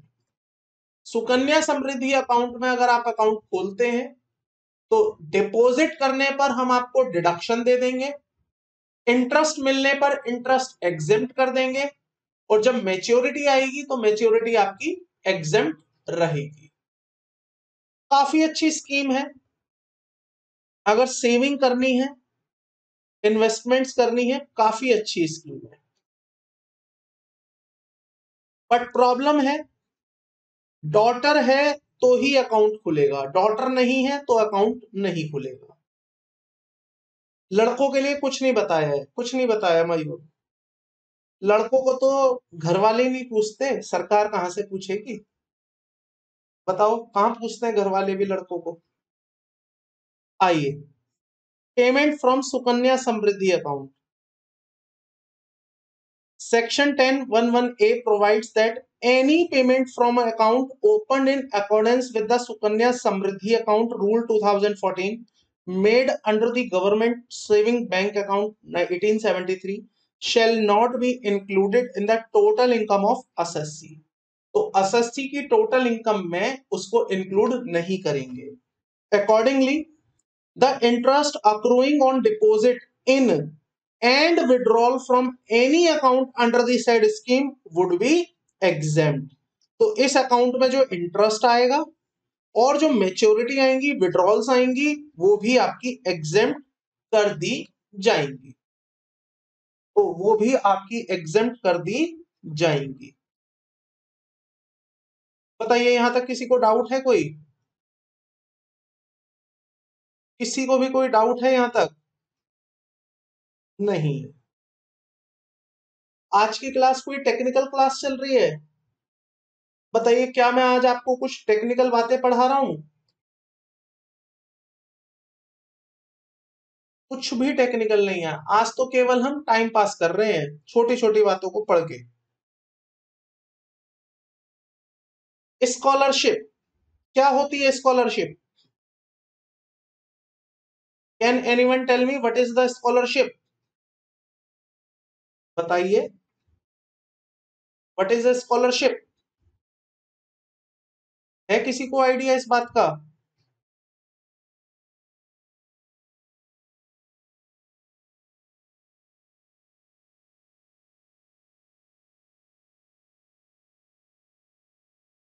नहीं है?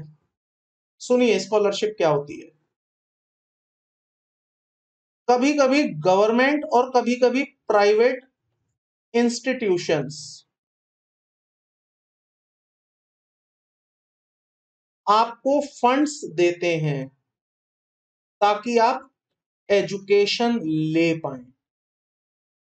आपको फंड्स दिए जाते हैं ताकि आप एजुकेशन ले पाए, एजुकेशन ले पाए, आप पढ़ पाए. पढ़ेगा इंडिया तो बढ़ेगा इंडिया. इस बेसिस पर आपको फंड्स मिलते हैं. Those funds are called as scholarship. बिल्कुल ठीक है.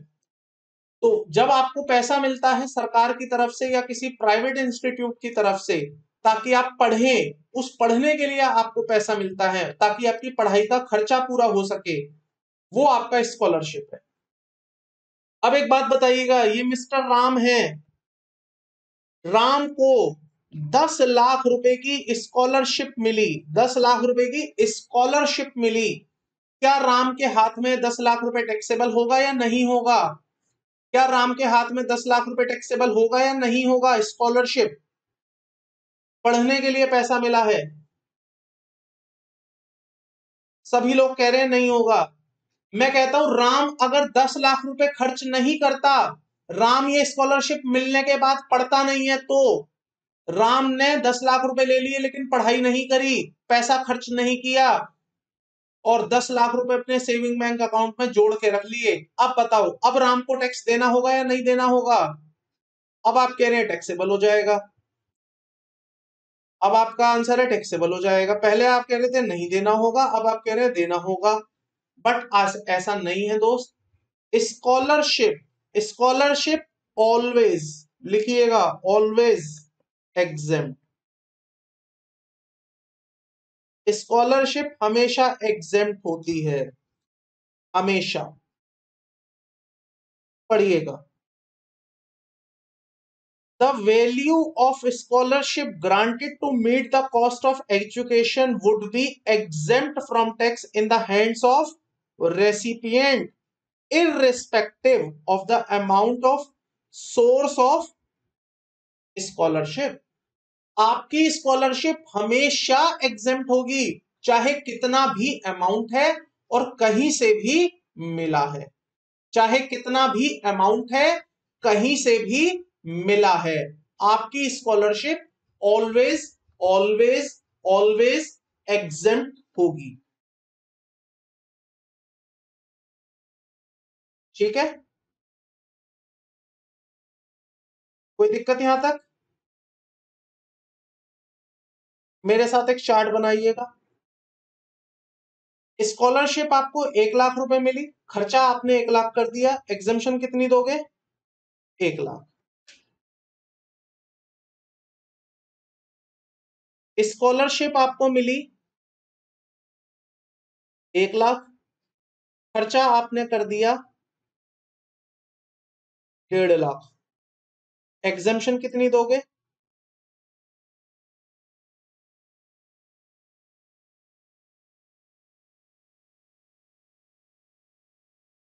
1 लाख। स्कॉलरशिप आपको मिली 1 लाख, स्पेंट आपने कर दिया 50,000, एग्जम्पशन कितनी दोगे? मयूर कह रहे हैं sir scholarship always fees grant और पेड करने के बाद मिलती है। गलत जवाब मयूर, गलत जवाब। स्कॉलरशिप पहले भी मिल जाती है। प्राइवेट इंस्टीट्यूशंस स्कॉलरशिप पहले भी दे देते हैं। क्लियर है यहां तक? क्लियर है यहां तक?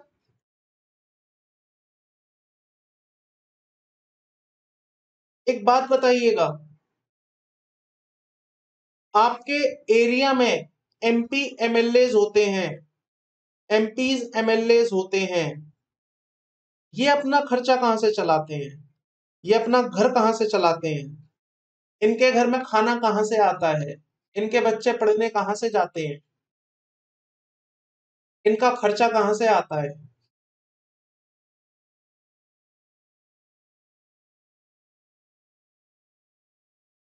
क्या सरकार इन्हें सैलरी देती है? Yes, they are getting salary from government. क्या इन्हें भी इनकम टैक्स पे करना होता है? क्या इन्हें भी इनकम टैक्स पे करना होता है? क्या इनकी सैलरी पर भी इनकम टैक्स लगता है?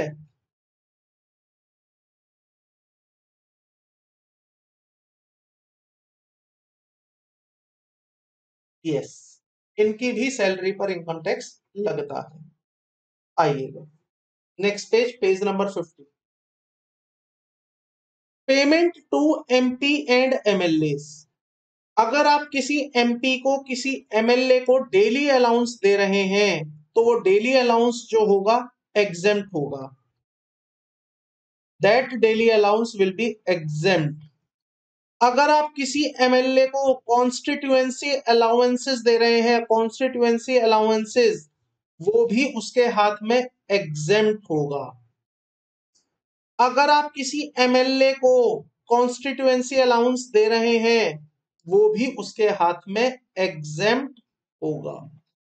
लेकिन अगर आप किसी एमपी एमएलए को सैलरी दे रहे हैं तो वो टैक्सेबल होगी।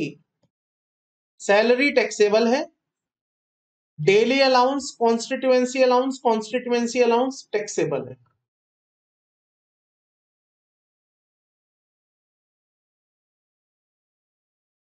किसी का डाउट है यहां तक? किसी का कोई डाउट है यहां तक?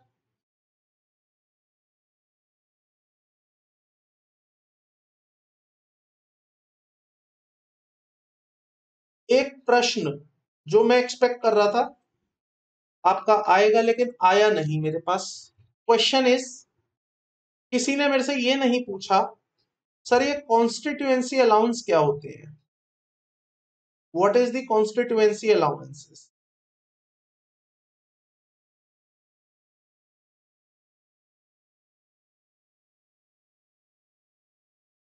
कोई है जो पूछना चाहता है?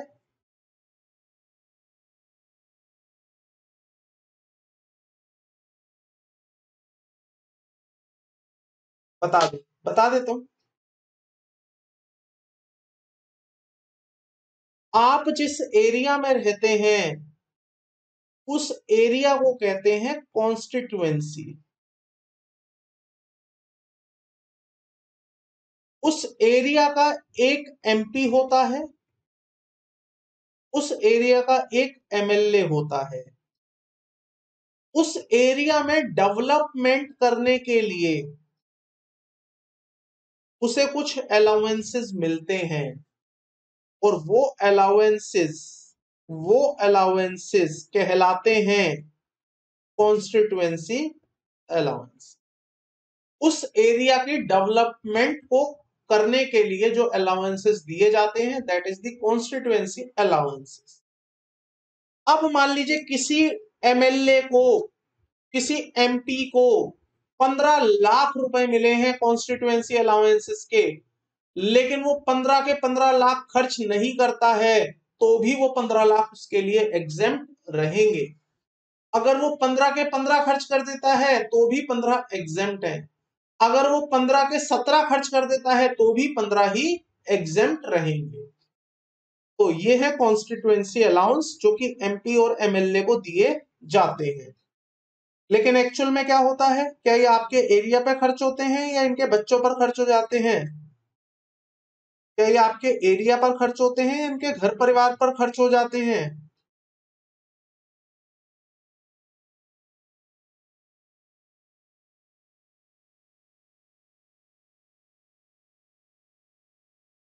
सर ये एमएलए कहीं और भी जॉब कर सकते हैं क्या?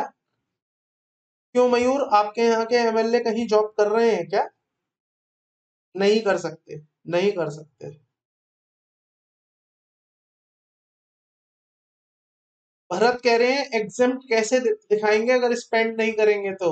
यही तो देश की विडंबना है, ये सब दिखा देते हैं कि हमने खर्चे करे हैं, सब दिखा देते हैं। इनके पास सारे हिसाब किताब है।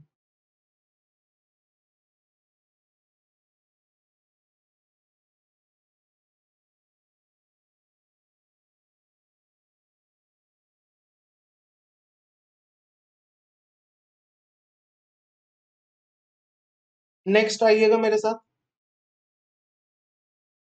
Any award instituted in the public interest by the central government, state government, or by any other body approved by the central government and the reward by central state government for such purpose as may be approved by the central government in the public interest will enjoy exemption under this clause।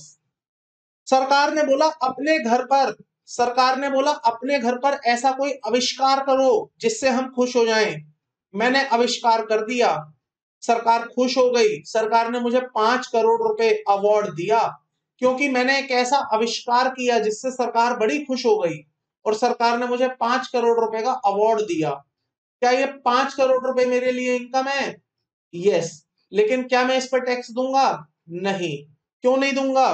क्योंकि सरकार ने मुझे दे रखी है exemption, सरकार ने मुझे दे रखी है एग्जेम्पशन, इसलिए मैं इस पर इनकम टैक्स पे नहीं करूंगा।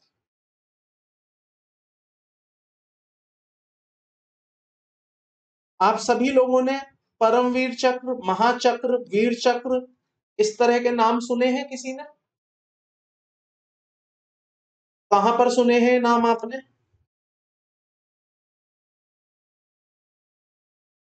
सेना में, नौसेना, वायुसेना, थल सेना, जल सेना, सीमा सेना, फलानी सेना, इन सभी सेना में गैलेंट्री अवार्ड्स चलते हैं। गैलेंट्री अवार्ड्स, वीर चक्र, परमवीर चक्र, वीर चक्र, परमवीर चक्र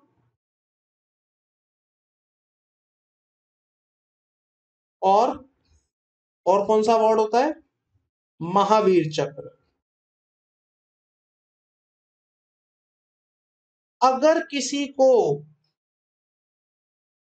ये गैलेंट्री अवार्ड्स मिलते हैं, अगर किसी को ये गैलेंट्री अवार्ड्स मिलते हैं तो ये गैलेंट्री अवार्ड्स एग्जेम्प्ट होते हैं, ये गैलेंट्री अवार्ड्स एग्जेम्प्ट होते हैं जिसको ये मिले होते हैं। आइएगा। अच्छा एक और बात बताइए, एक और बात बताइए, आप जॉब करते हैं, आप आर्मी में हैं या आप किसी भी सेना में हैं, चाहे जल सेना, चाहे वायु सेना, चाहे थल सेना, आप किसी भी सेना में हैं, आप आर्मी में हैं, एग्जाम्पल ले लेता हूं मैं यहां पर, आर्मी में हैं। आर्मी वाले पर्सन जब रिटायर होते हैं तो इन्हें भी पेंशन मिलती है। क्या ये पेंशन, क्या ये पेंशन इनकम है? क्या ये पेंशन इनकम है? यस और नो? यस। क्या इस पेंशन पर टैक्स लगता है? क्या इस पेंशन पर टैक्स लगता है? यस और नो? यस। ये पेंशन कौन से हेड में टैक्सेबल होती है? कौन से हेड में टैक्सेबल होती है? Income under head salary, PGBP, capital gain, house property या अदर सोर्स? सैलरी। ये टैक्सेबल होती है सैलरी। मुझे एक बात बताइए, एक पर्सन रामलाल आर्मी में रिटायर नहीं हुआ, आर्मी में रिटायर नहीं हुआ, शहीद हो गया। रिटायर नहीं हुआ, शहीद हो गया। अब क्या उसे पेंशन मिलेगी?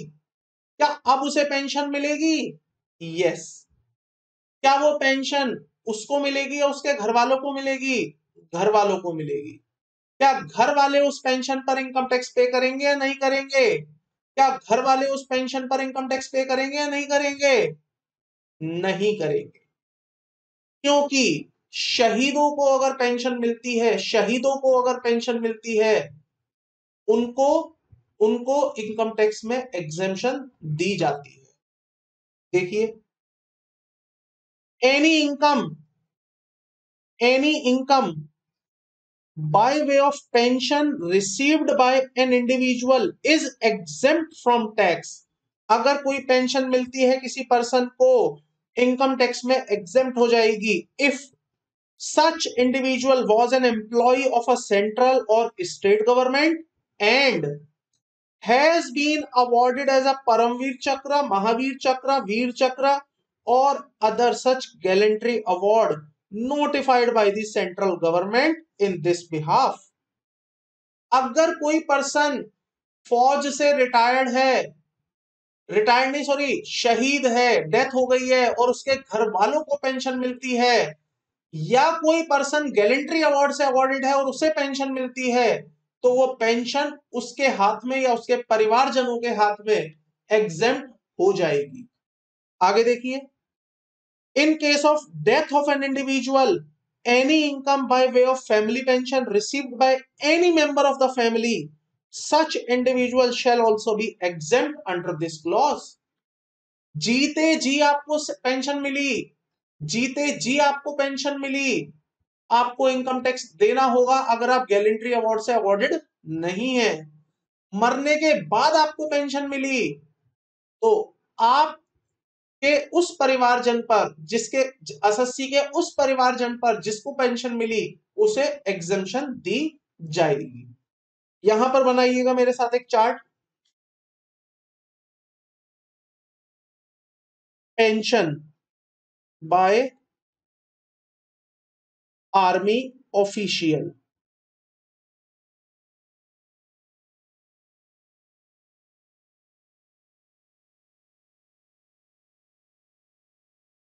On job,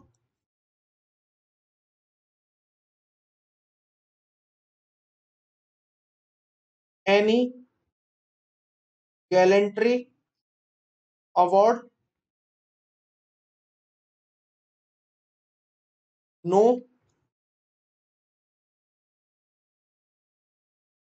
pension is taxable.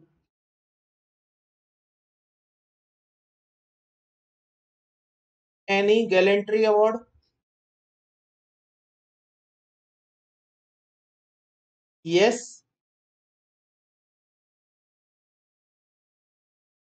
Pension is exempt।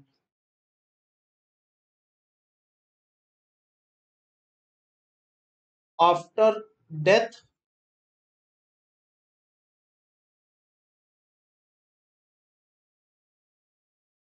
Always exempt।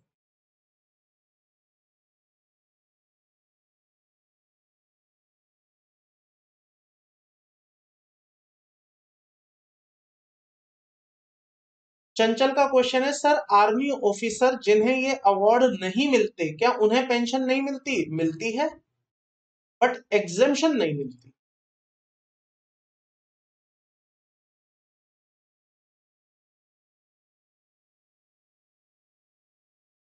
ठीक है चंचल।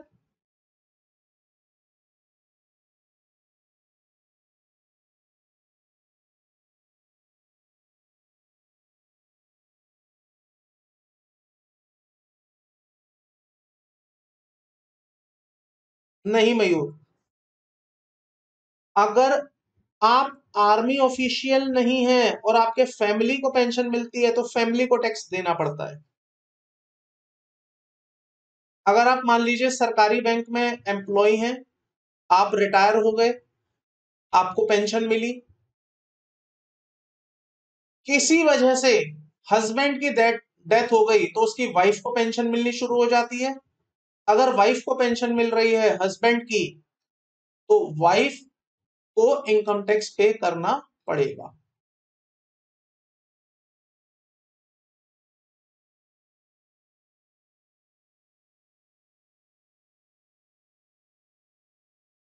क्लियर?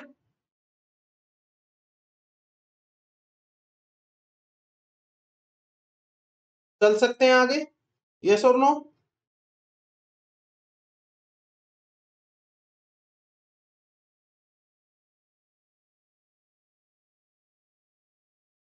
भरत कह रहे हैं आजकल पेंशन नहीं मिल रही। यस, आजकल नहीं मिल रही, लेकिन जो पुराने लोग हैं उन्हें तो मिल रही है। पुराने जो लोग हैं उन्हें तो मिल रही है। जो अपनी उम्र 100 साल लिखवा के आए हैं वो तो अभी भी पेंशन उठा रहे हैं। बता तो दिया इसका चार्ट, ये रहा।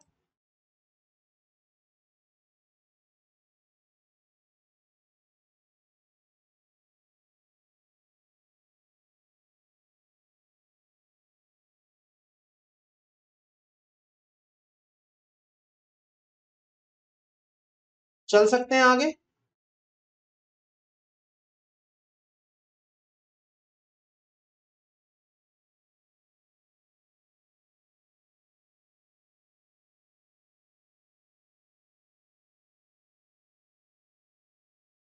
फैमिली का क्या मतलब लिया गया है यहाँ पर? So family in relation to an individual means the spouse, childrens of individual and the parents, brother, sister of the individual or any of them wholly and mainly dependent on the individual। तो अगर SSC के death के बाद उसके family में किसी को pension मिलती है, मदर को, फादर को, भाई को, बहन को, बच्चों को, स्पाउस को, तो उस केस में वो family member income tax pay करेगा उसके बिहाफ पर।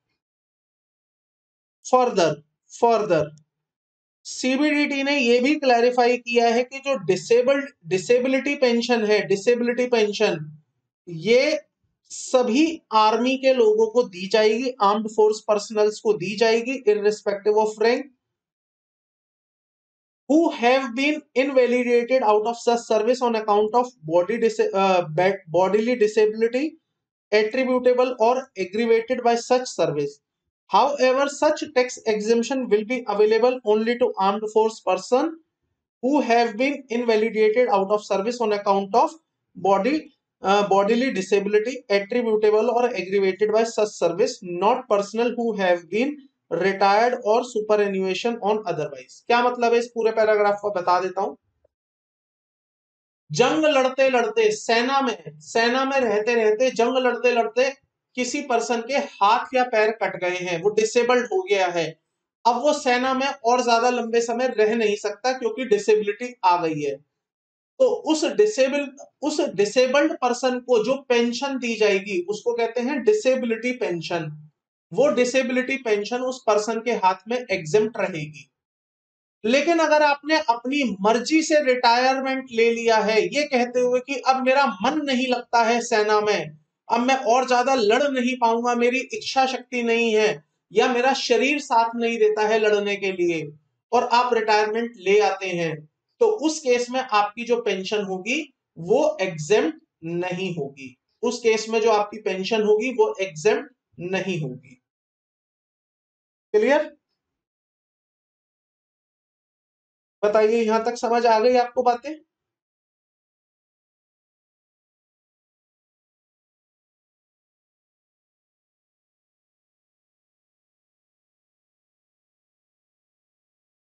आइएगा स्टूडेंट्स, बस तीन चार छोटे छोटे सेक्शंस हैं आज, लास्ट यही करेंगे, चार छोटे छोटे सेक्शंस हैं।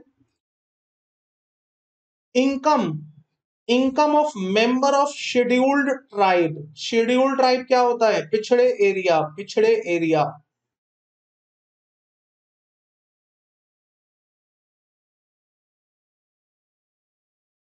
भरत कह रहे हैं कुछ लोग अपने हाथ पैर काट लेते हैं और सेना से रिटायर ले लेते हैं, रिटायरमेंट ले लेते हैं। जिगरा चाहिए उसके लिए, आपको जिगरा चाहिए हाथ पैर काटने के लिए, ठीक है? उसके लिए आपको जिगरा चाहिए।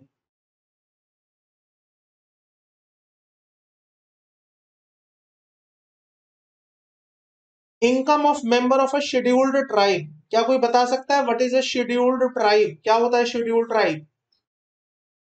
पिछड़े एरिया।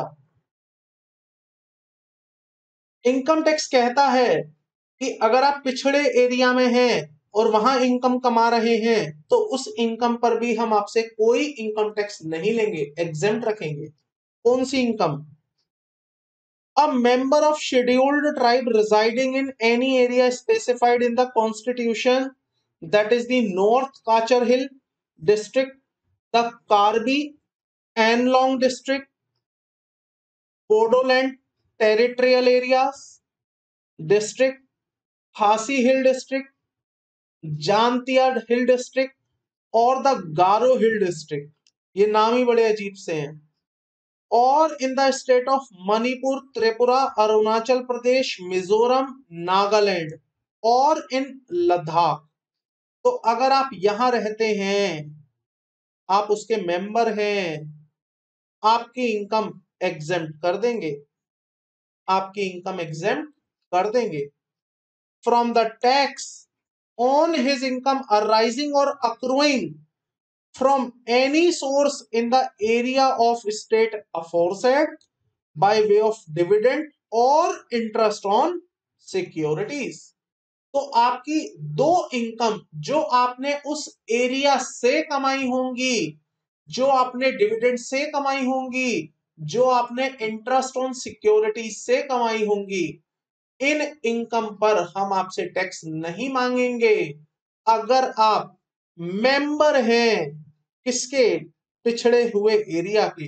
कौन कौन से पिछड़े area? Point number A, point number B, point number C.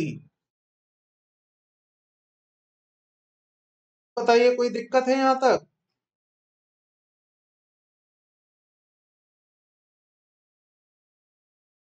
Yes और नो?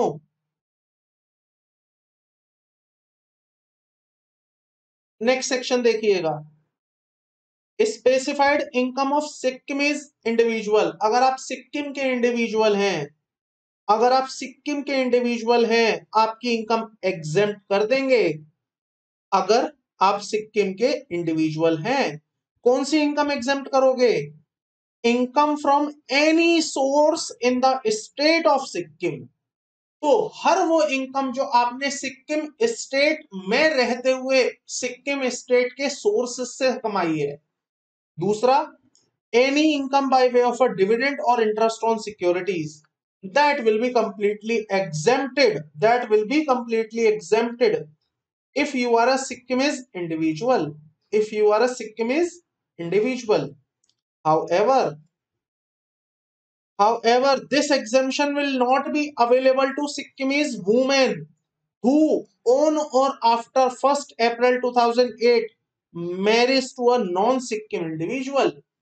अगर 2008 के बाद सिक्किम की किसी लेडीज ने, सिक्किम की किसी वुमेन ने नॉन सिक्किम के किसी पर्सन से शादी कर ली, तो उस वुमेन को ये एग्जेम्पशन नहीं दी जाएगी, क्योंकि अब वो सिक्किम की नहीं रही, अब वो कहां की हो गई है? नॉन सिक्किम की। कोई डाउट है यहां तक किसी को?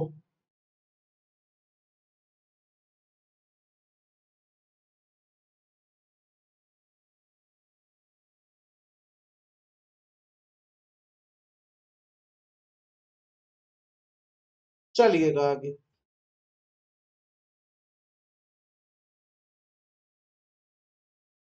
Tea board subsidy, tea board subsidy,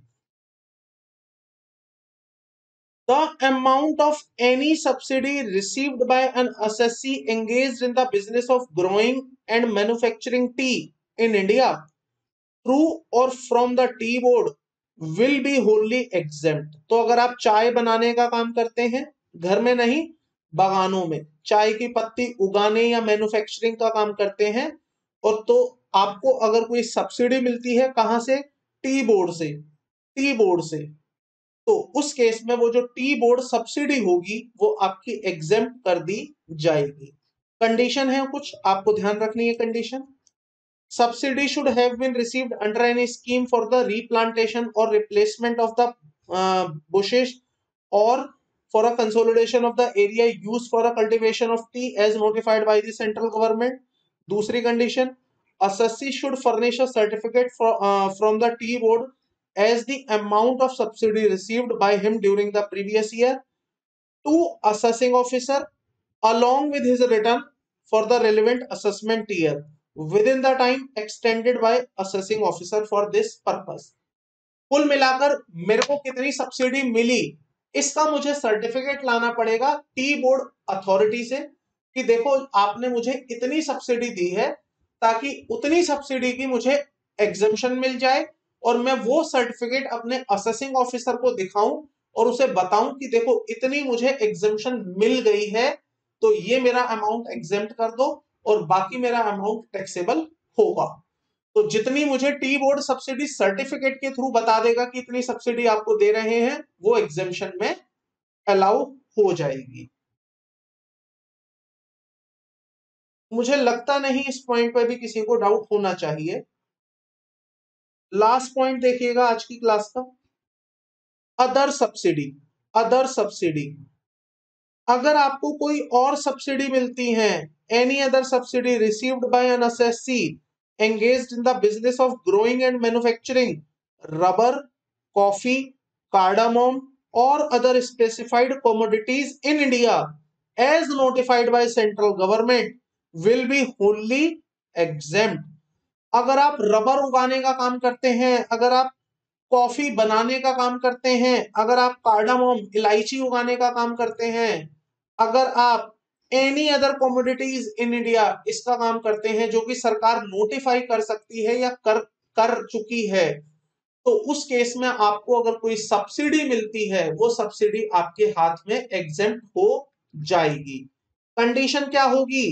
पहली कंडीशन, आपको वो सब्सिडी मिली हो रीप्लांटेशन वगैरह के लिए, या और दूसरी कंडीशन, आप उस सब्सिडी के साथ सर्टिफिकेट भी चिपकाएंगे कि मुझे ये सब्सिडी मिली है, इतने का सर्टिफिकेट मिला है, तो इस सर्टिफिकेट के हिसाब से, इस सर्टिफिकेट के बेसिस पर मुझे इतने अमाउंट की एग्जेम्पशन दे दी जाए। क्लियर है? वही दो कंडीशन है जो ऊपर लिखी हैं, पॉइंट नंबर ए और बी, यही सेम कॉपी पेस्ट यहां पर हुआ है। बताइए यहां तक किसी को डाउट है कोई?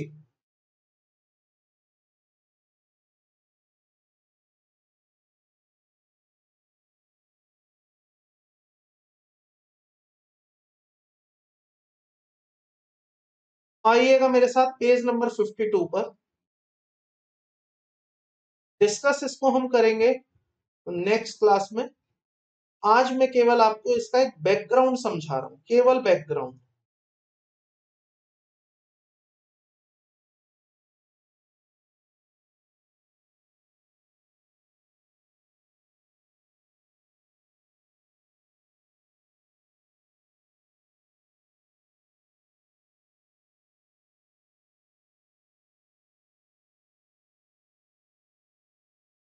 Can anyone knows about special economic zone? क्या कोई जानता है what is special economic zone?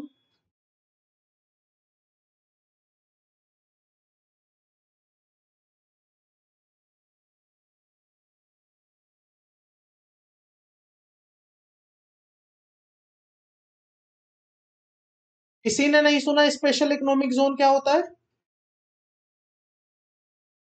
किसी ने नहीं सुना स्पेशल इकोनॉमिक जोन क्या होता है?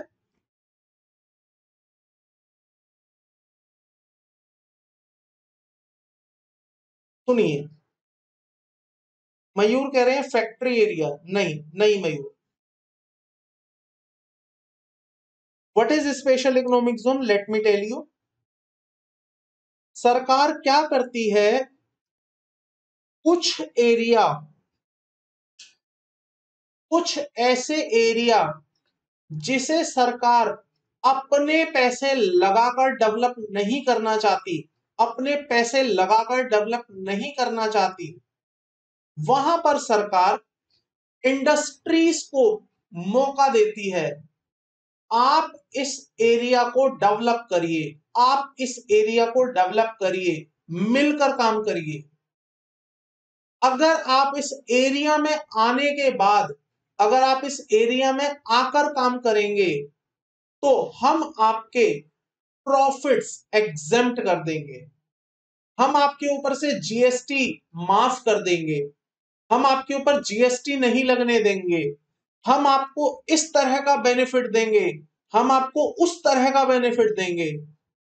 तो जब सरकारें इंडस्ट्रीज को इनवाइट करती हैं किसी पर्टिकुलर एरिया को प्रमोट करने के लिए या डेवलप करने के लिए, तो उस एरिया को सरकार नाम देती है स्पेशल इकोनॉमिक जोन। आज दिल्ली के पास नोएडा और गुड़गांव दो एरिया हैं जिसके अंदर बहुत सारे छोटे छोटे एरिया, बहुत सारे छोटे छोटे एरिया स्पेशल इकोनॉमिक जोन बना रखे हैं गवर्नमेंट ने।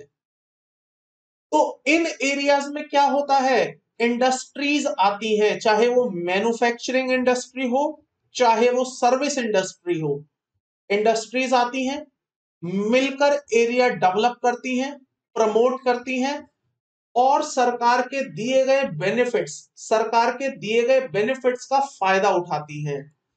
सरकार द्वारा दिए गए बेनिफिट्स क्या क्या हो सकते हैं? पहला, टैक्स सेविंग।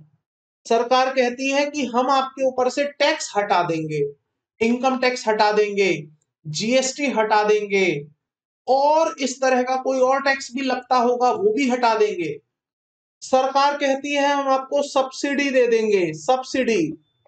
तो इन दो लालच के चक्कर में, इन दो बेनिफिट्स के चक्कर में कंपनीज, इंडस्ट्रीज यहां आती हैं, अपना एम्पायर खड़ा करती हैं, बिल्डिंग्स खड़ी करती हैं, रोड्स बनाती हैं, फैसिलिटीज क्रिएट करती हैं और उस जगह को इतना अच्छा बना देती हैं कि वो नॉर्मल जगह से लाख गुना अच्छी दिखने लगती है। दिल्ली के पास नोएडा गुड़गांव में बहुत सारे ऐसे एरियाज हैं, आपके महाराष्ट्र में भी होंगे, जो बेंगलोर की तरफ से स्टूडेंट्स हैं उस उनके भी होंगे और आपने देखे भी होंगे।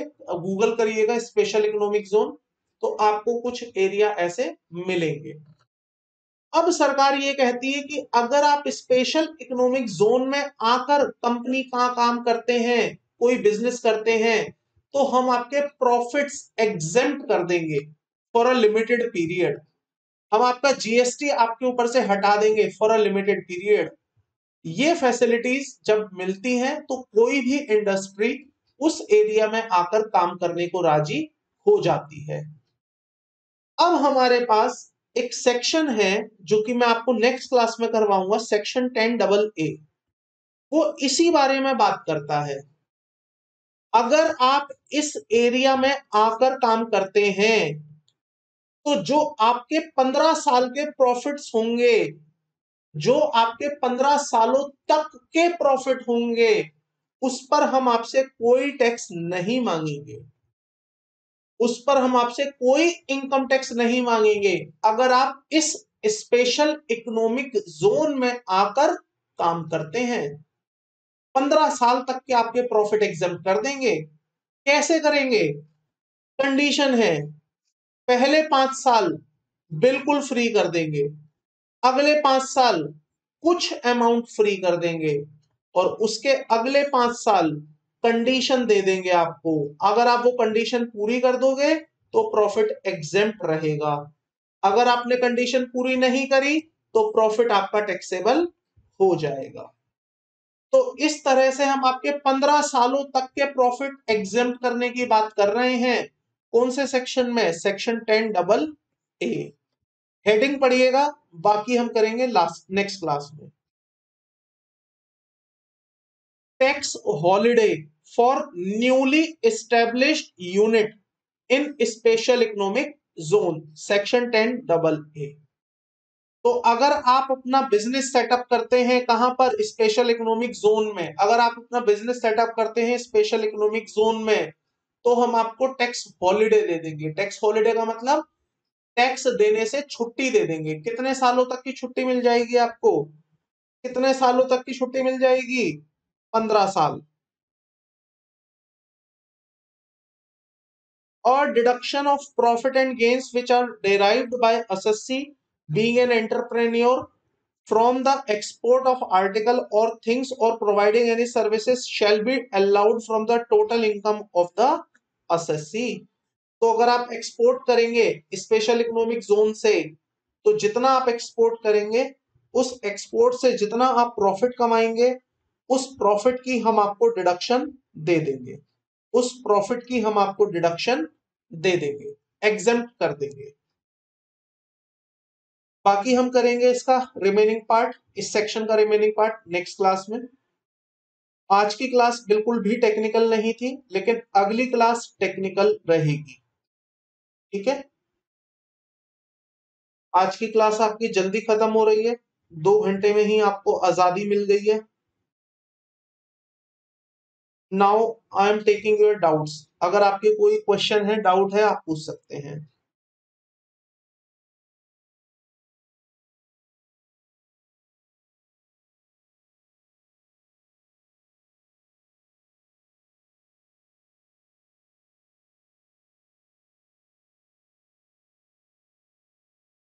हाँ जी, किसी का कोई क्वेश्चन है? No doubt.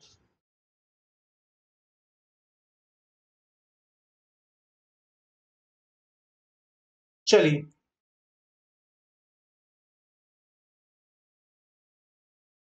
Next day time of class, हाँ वेरी गुड। कल की क्लास हमारी सेम 8 PM, 8 PM रहेगी। चंचल कह रही है सर पेज 2 चैप्टर 2 का पेज 33। आता हूं, चैप्टर 2 का पेज 33 आते हैं। भरत, बुक आपको वेबसाइट पर अभी अवेलेबल नहीं हो पाई है, वेबसाइट पर कुछ इश्यू चल रहा है। आप मुझे डायरेक्टली व्हाट्सएप पर कनेक्ट कर लीजिएगा। मैं टीम को आपका डिटेल शेयर कर दूंगा, एड्रेस वगैरह, आप वहां से आपको बुक मिल जाएगी। एंड पेमेंट के लिए मैं आपको एक पेमेंट लिंक टीम को बोल दूंगा, वो आपको पेमेंट लिंक दे देंगे, आप वहां पर पेमेंट करिएगा बुक की। देन टीम आपसे एड्रेस ले लेगी और अकॉर्डिंगली आपके एड्रेस पर बुक डिस्पैच हो जाएगी। अभी वेबसाइट पर कुछ इशू है जिसकी वजह से बुक वहां लाइव नहीं हुई है। आप उस पेमेंट लिंक एंड व्हाट्सएप के थ्रू बुक परचेज कर लीजिएगा, team will assist you in that case. Sir जो लास्ट में क्लैरिफिकेशन लिखा है उसे समझा दो, आइए।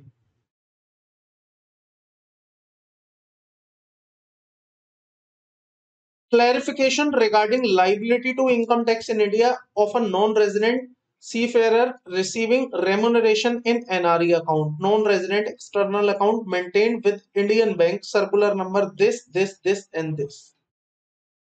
Next page पर क्या लिखा है, आइए। Income by way of a salary received by non-resident seafarer for services rendered outside India on a foreign going ship with Indian flag or foreign flag and received into NRE bank account maintained with Indian bank shall not included in the total income।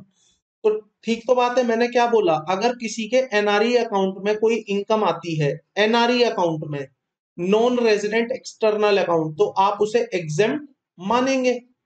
यही तो मैंने आपको आज के chapter में बताया। अगर कोई एनआरआई अपने एनआरई अकाउंट में कोई पैसा रखेगा तो उस पैसे को एग्जेम्प्ट कर देना। वही यहां पर क्लैरिफिकेशन भी कहती है कि अगर किसी के एनआरई अकाउंट में पैसा आएगा तो वो एग्जेम्प्ट हो जाएगा। हाँ हाँ चंचल, ये क्लैरिफिकेशन बेसिकली शिप वालों के लिए आई थी। मिलेगा तो सभी को, लेकिन शिप वालों पर डाउट था तो उनके लिए क्लैरिफिकेशन देकर बता दिया, और जो बिना शिप वाले हैं उनके लिए तो नॉर्मली एग्जेम्प्ट है। शिप वालों के लिए स्पेसिफिकली क्लैरिफिकेशन आई है।